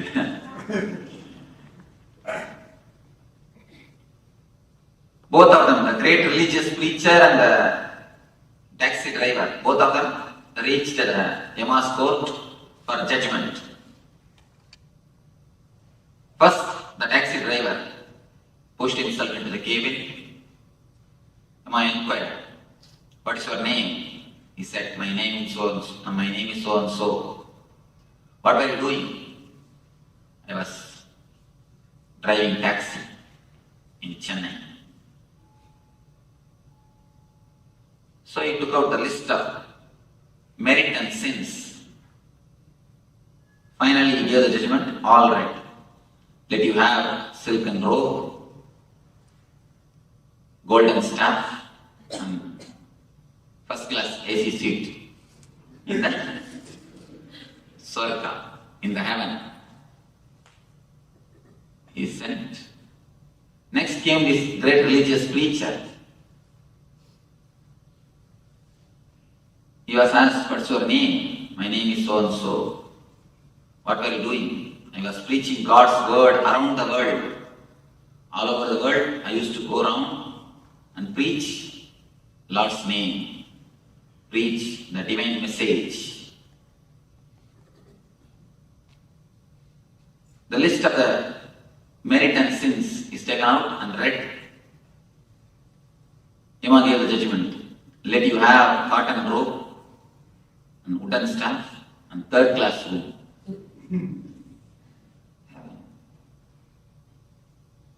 The preacher got terribly angry, annoyed. He started shouting, "I'll sue you." Maybe must have too much visited America. "I'll sue you. What, for a driver, taxi driver, you are giving first class treatment and for me third class? I preached the divine message around the world. So many thousands of satsangs I conducted. So many thousands of good things I have done. Everywhere I was speaking about divine message, divine glory. How can you give me third class? For him first class." The Yama said, "Here up, we don't bother what you do. We bother only the results." When he was driving, people were praying for their lives. When he was preaching, people were sleeping. When he was preaching, people were sleeping. When he was driving, people were praying for their lives. So we don't bother what you do, we bother what is the result. So, may not be for your sake, at least for my sake, don't sleep. Otherwise, when I go there, I'll be given the staff and third class room. At least for my sake, don't sleep. If you feel like sleeping, sit in the last row so that I will have argument. No, they have not slept in my class. They were sleeping only outside the room, outside the class. I can save my face. If you just a little bit of attention, that's enough. The class will be useful to you as an intellectual class. You may learn a little bit of knowledge. But by that, you are having only the 33% of the benefit. Not more than that. No, more than that. If you attend only as an intellectual class, when you go, you will tell, this Swami is a very great orator. How nicely he speaks. Only that much. That is not going to help you. That's not going to give you the total result. Next thing, you can attend with a little bit of heart, emotion. You may be searching for some meditation. You may be thinking, you might have heard about meditation somewhere in some book. And that is now, in modern day, that is the best-selling ideology. So somewhere you must have read So you are thinking, I should go for some meditation. Some of you heard about me, you have come here. If you attend with a little bit of emotion, or a little bit of thinking of meditation, a little bit of art, you may have the second layer. You may feel a little refreshed, you may feel a little relaxed, you may feel a little joyful. But even that is not enough. When you feel a little bit joyful, you will go and tell, wow, we had a beautiful weekend this time. It was really a nice weekend. But even that is not enough. Only when you attend with your whole being, only when you put your whole effort, then you will see something new happens in your being. Only then you will really have all the 100% benefit. If you sit only with your head, you will have only 33%. If you sit with your heart, a little bit of involvement, you will feel only the 66. Only when you put your whole being 100%, you will see the total result. Or you will attend, you will take this as a spiritual program. The whole being can be touched. A real result can happen. Water becomes steam only at the 100th degree, never at the 99.9. If you put 99.9 also, it is simply useless. Put your whole thing, whatever efforts you have, put the whole thing and do the meditations. Put the whole thing and do the meditations. Whatever effort you have, whatever energy you have, whatever mind you have, of course you cannot get others' mind, you cannot catch others' energy, but whatever you have, put the whole effort and do it. Put the whole effort and do it. One man fell sick. Asked his colleague to suggest a good doctor. The colleague suggested, here is Dr. Pill, very good doctor. Go to him. He will surely cure you, but it is a little costly. He takes $500 for his first visit. For next visit, $100. But surely he will cure you. The man wants to go to the same doctor, but wants to save a little bit money also. So he planned, went to the doctor, entered his cabin, told, doctor, I have come back. He acted as if he is coming for the second time. Not even for a moment the doctor was duped or fooled. He quickly checked in, and after a few minutes, he declared, oh, continue the same medication which I gave last time. Continue the same medicines which I gave last time. See, when you try to say, you get only that much of result. You get only that much of benefit. Not more than that. So only when you put your whole thing, you get the total benefit. So put your whole effort. Whenever the meditations are practiced, don't reserve your being off, and don't reserve your being or the head or anything. Understand the instructions and put your being totally. Put your whole effort. Otherwise, you will see.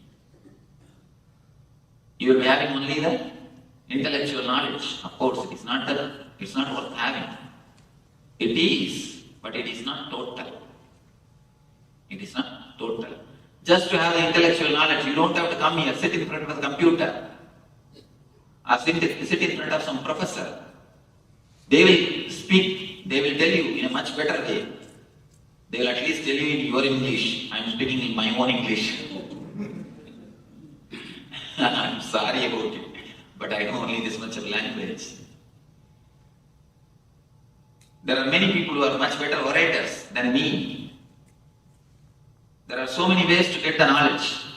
Just sit in front of computer. Nowadays, there is no need even for any professor or anything. Just sit in front of internet. You get all the information, but it will be only intellectual. If you attend this class also, only with your head, only with your attention, it will be nothing more than intellectual. If you attend with a little heart, little love, sympathy for me, oh, he seems to sound logical. He seems to be a little honest. Let me see what he says. That much of sympathy. With that, if you sit, of course, you will taste some one meditation. You will have the taste of one meditation. You will feel a little relaxed. You will feel a little joyful. But only when you put your whole being, you really feel the bliss. You really feel the transformation.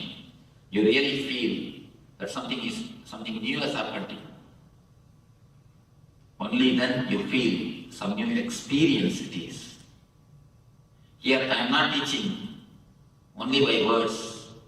I am teaching more by energy and the methods, more by the techniques. So please don't miss even one technique or one session. Don't miss even one technique or one session. Put your whole effort. Both of them try to possess you. Then problem starts. Your mind will never let the meditation to happen to you. It will try all its best to disturb you, to distract you. Don't bother about it. Put your effort. Don't bother about the mind. When you are asked to practice some techniques, there are many techniques which are going to be practiced. Either deep breathing or humming, or there are many techniques going to be. When you do the deep breathing and after 1 or 2 minutes, you will feel, no, I feel I may faint. I think I am not feeling well. Last 2-3 days I had a slow fever. I think I am having a back pain. Let me rest for this meditation. Let me do the next meditation. Mind will give all its reasons. Please don't listen to the mind. Even if you faint, don't bother. Volunteers are here. We will take care of you. We will sprinkle water and wake you up. Make you again meditate. Don't think by fainting you can escape. No. Again you will be made to meditate. Yeah. Small incident which happened in the Zen monastery. A man came and asked the master, Master, I want meditation. I want Zen. Master told, meditate silently for 3 months. He was meditating. Nothing happened. Again he went and asked, meditate silently for 3 months. Nothing happened. Same way it continued for 5 times. 6th time the disciple told, it's enough, I am leaving the ashram. Master told, no, wait, only for 1 week. Then also nothing happened. This time Master told, tell yourself, in 3 days you are going to become enlightened or you will kill yourself. Disciple told, all right, that's the right thing. Because what is the use in living? I have no other way. He decided and sat. Either I become enlightened and get up or I die. The moment when he sat, he became enlightened. It's nothing. The meditation or the spirituality is nothing. It is just your conscious decision. A clear conscious decision. I will. Let your urge become urgent. Let your whole being be used. If you have back pain, don't bother, do totally. You will see the back pain disappears. Because around the world, Thousands and thousands of people have practiced these meditation techniques. I have always seen. If you ask the people who attended, then you will be able to understand. You will be able to listen their experiences. Not one or two. Here, the Swarna was telling me, she had 15 years of back pain. It has simply disappeared. It's not there at all. How many months over? She's not here. I think more than 2-3 months. 2-3 months, no? Last time when you attended? 5 months over. September you came attended. You all came attended. September they attended. Now already 5 months over. She says back pain has disappeared. This is not the one case. There are thousands and thousands. Why I say this, the techniques are foolproof. Don't bother about it. Put your whole effort. Don't intellectually analyze. See, discourses you analyze anything. Intellectually you can understand. Techniques you cannot understand. They are something more deeper. They are something to do with your being. Intellectually, you cannot analyze. Intellectually, it's difficult to understand. So, put your whole effort, then you will see the result happening in your system. Your system is just, your being is flowering. Don't have any reservations to practice the meditation, to participate in anything. Whenever any session is brought up, any program is brought up, put your whole effort, put your whole being. In the Zen they say, the enthusiasm of initial level, you have always enthusiasm. They say a beautiful word, honeymoon. It's from Zen. The word honeymoon is from Zen. I always tell people, it's only honeymoon, never honey sun. Why? How long a moon will stay? How long a moon will stay? 16 days. In 16 days, it will disappear. Only 16 days is the life of the moon. 16 days is the time of the moon.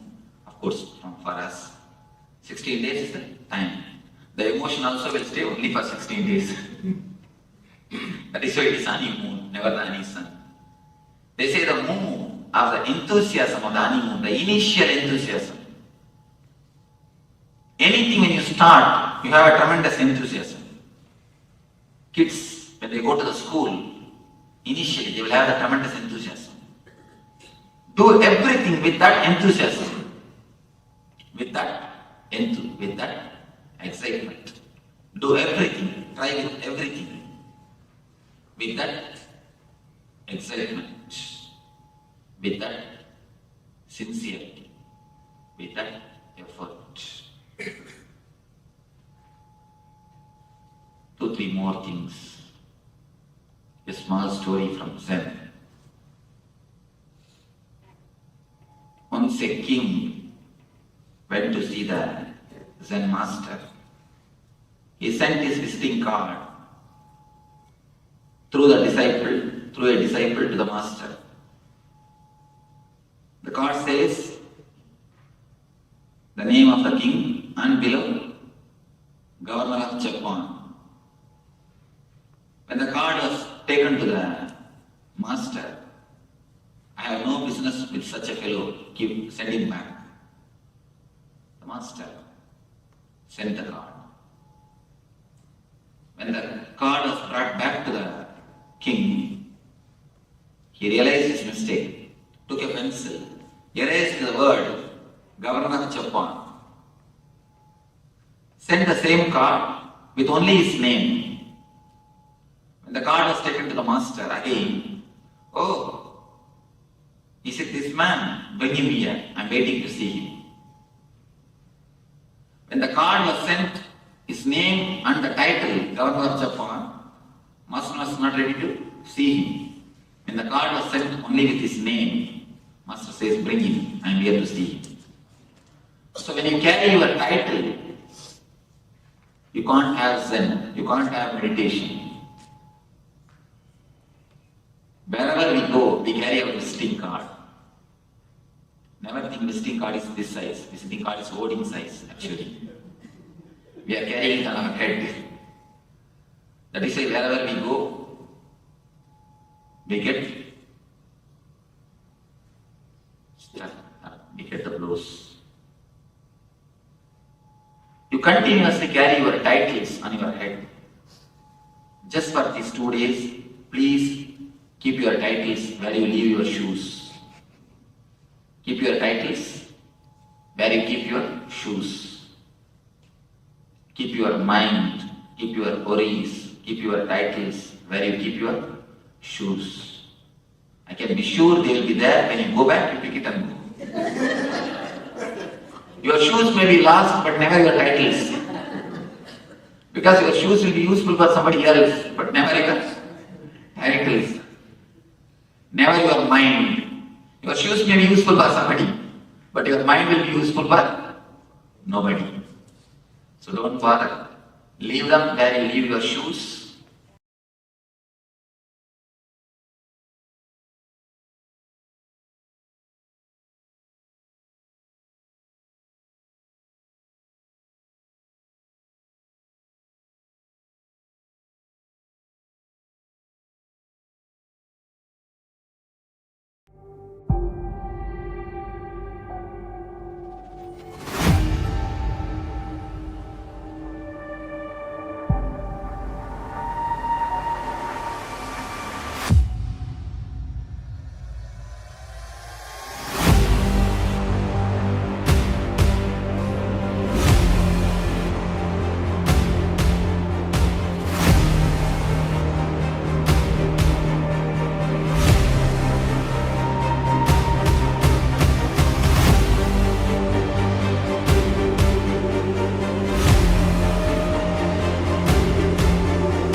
For this Shivaratri,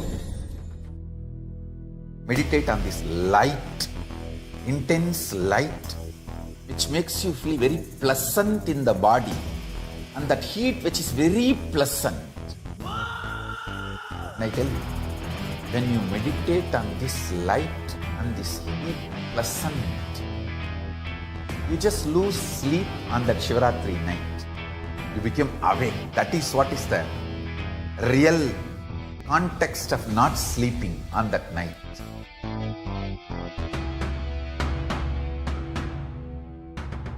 வான்வரையிலும் வளர்ந்த ஜோதி ரூபனே, தேன் சுவை தரும் தமிழ் தலைவனே, மான்மழுவினை ஏந்தி நிற்கும் ஐயனே, கைலாசம் தந்த நித்யானந்தனே. நித்யானந்தம் நித்யானந்தம் அண்ணாமலையே சிவரூபமாய் வீற்றிருக்கும் குரு நித்யானந்தமே. நித்யானந்தம் நித்யானந்தம் அண்ணாமலையே சிவரூபமாய் வீற்றிருக்கும் குரு நித்யானந்தமே. நித்யானந்தம் நித்யானந்தம் அண்ணாமலையே சிவரூபமாய் வீற்றிருக்கும் குரு நித்யானந்தமே. Nithyanandam. Feel very intense situations. The throat completely is getting dried and the stomach is upset. It's more sensitive to what you're eating.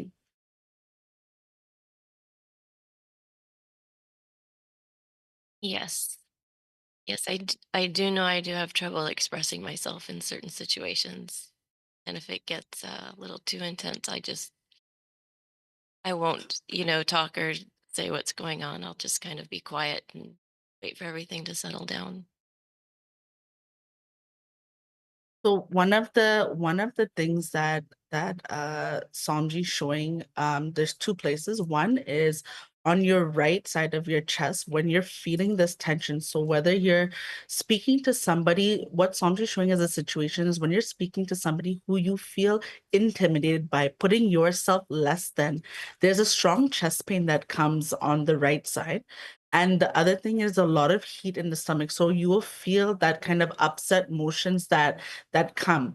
Your emotions get very high because of exactly the same thing of not being able to express yourself, but the physical pain in the body you're able to feel. So one is on the chest and the second is the upset stomach. Yes, Ma. Correct. Yes. So Nityananda Ma, thank you so much for actually confirming. And Ma Kathleen Drapers, I would also like to add on. See, Ma, there's a particular memory in which you had gone through as a childhood. There's a particular amount of feeling of not being able to digest what happened. And I'm actually scanning further.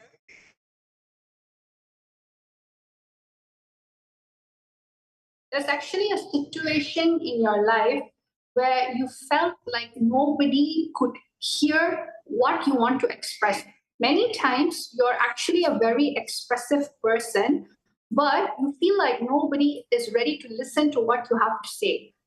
And what is happening is that you always tend to neglect the uniqueness of you. And it happened once when you were young.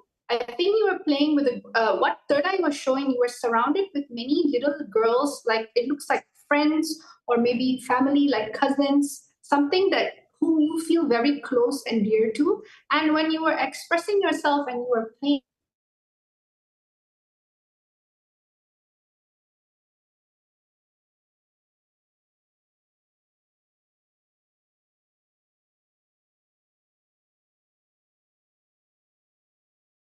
that whole emotional and mental pain into your stomach. Means you stored all this pain memory in the stomach. And another particular area you stored it is your Vishuddhi, which is the throat center. And because of this, there was a series of health issues that translated in hormonal imbalances, not having the voice to really speak. Like sometimes you jitter when you speak, you feel nervous, but deep inside, you're actually an extremely confident person. So this is something that was there, and it happened at almost at the age of 8 to 10. And it happened at the time of your life where you were developing friendship outside of your home. You get along with anyone in your home, your brothers, your sisters, your cousin. But this is the age time where you started to understand that there's something more than family, and that's friendship. And this was the time that really affected you the most with the way you developed your own identity. So this is what third eye was showing up. Was this relatable for you? I agree completely with, I do have a lot of emotions and strong emotions. I feel a lot of things to say, and I absolutely feel like people do not hear me or listen to me. And that was came up many times in our incompletion sessions over the last couple of weeks. When you started discussing what you saw with a group of other children, the video stopped, so I didn't hear everything you were saying. So I don't know about that situation. I'm going to have to reflect on it, but you did give me an age range. Yes. It was a young time where you were playing, actually. It was just nothing but a play. Yes. You're having fun. But I think one of the girls was more powerful. She was more popular in the group, and everyone liked listening to her more than you. And it shut you off. So because of that, you felt like no one listens to you. So if you actually look back into a memory, you'll be able to find that there's a similar situation that would happen as you grew up when you're in a big group. And if you see someone more powerful or intimidating, you just tend to withdraw and feel like, I don't think I have the outlet to express myself anymore. Yes. Yes. Yes. Thank you. Spot on. So the last person is actually Madhyana Gamyama. She's going to be sharing the answer. And Yes. Thank you, Ma. You can actually go sit down. Yes. Thank you. I was scanning my Ananda Lakshmi. So I just want to make sure that I'm audible so everyone can hear me. Yes? Yes, you are audible, Ma. Okay, thank you. Yes.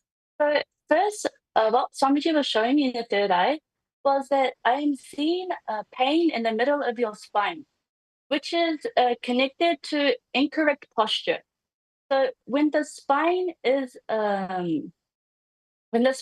misaligned for a long period, it puts strain on the surrounding muscles and nerves.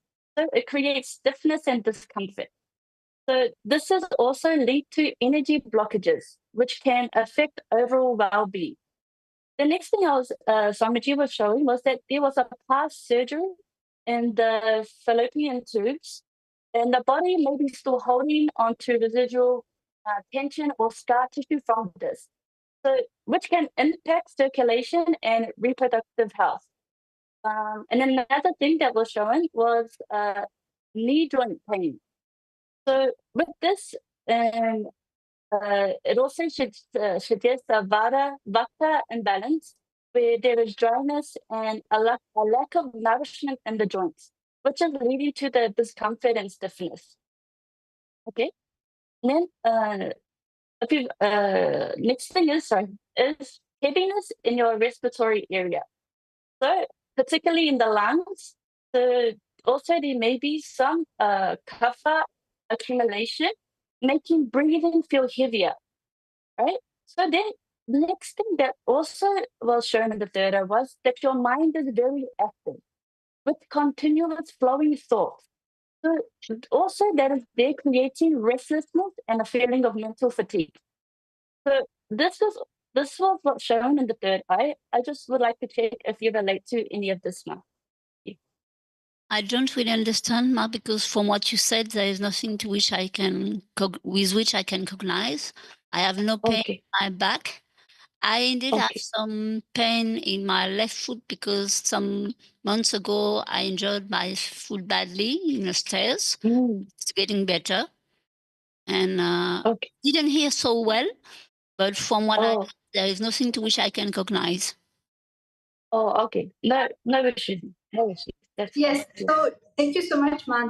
Actually, Ma, what Dvaitardsa was actually able to see is that when she said that there was some back issue, it may not be now, it actually could have been in the past. And actually, if you do look into it, definitely there'll be a time where you did experience it. But however, Dvaitardsa was actually scanning you. And one of the things that Swamiji has shown specifically about what you are experiencing for the past 5 years is actually unfulfillment.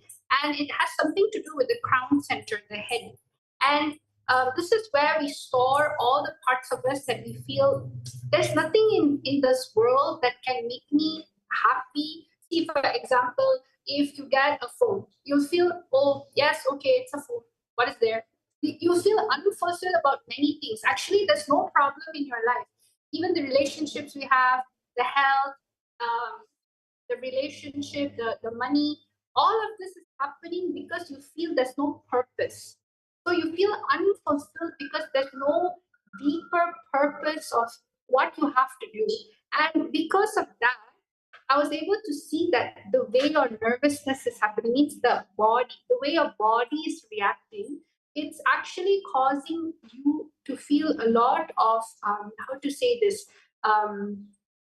tiredness in a way. You feel tired sometimes, you feel tired in, you feel lack of energy. So is this something relatable for you for the past 5 years? Were you feeling this? No, not at all. I can sleep up to 5 hours maximum. Most of the time I sleep 2 or 3 hours or 45 minutes. I'm full of energy due to yoga practice.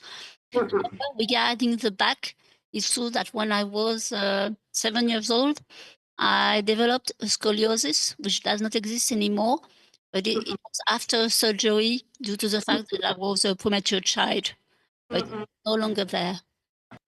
This happened in the past, correct? Yes, so that's all. What Ma Dhyanagamyama and myself was scanning was actually something that happened more in your past. Of course, now you're initiated, you're in the lifestyle of doing yoga, panchakriyas. That's why you're able to feel so much energy. But however, the body scanning reveals something that was there in the past. So it's good. You're going to the right direction. It simply means that you're healing completely. And that's all you need to be. You are where you are at. You are here and everything is being taken care of. So thank you so much for giving us an opportunity to scan you, Ma.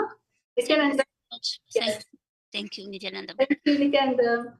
So everyone, Nityananda, to conclude the power manifestation session, we are now going to be chanting the Purna mantra. That is all sit with our head, neck, and spine in a straight line.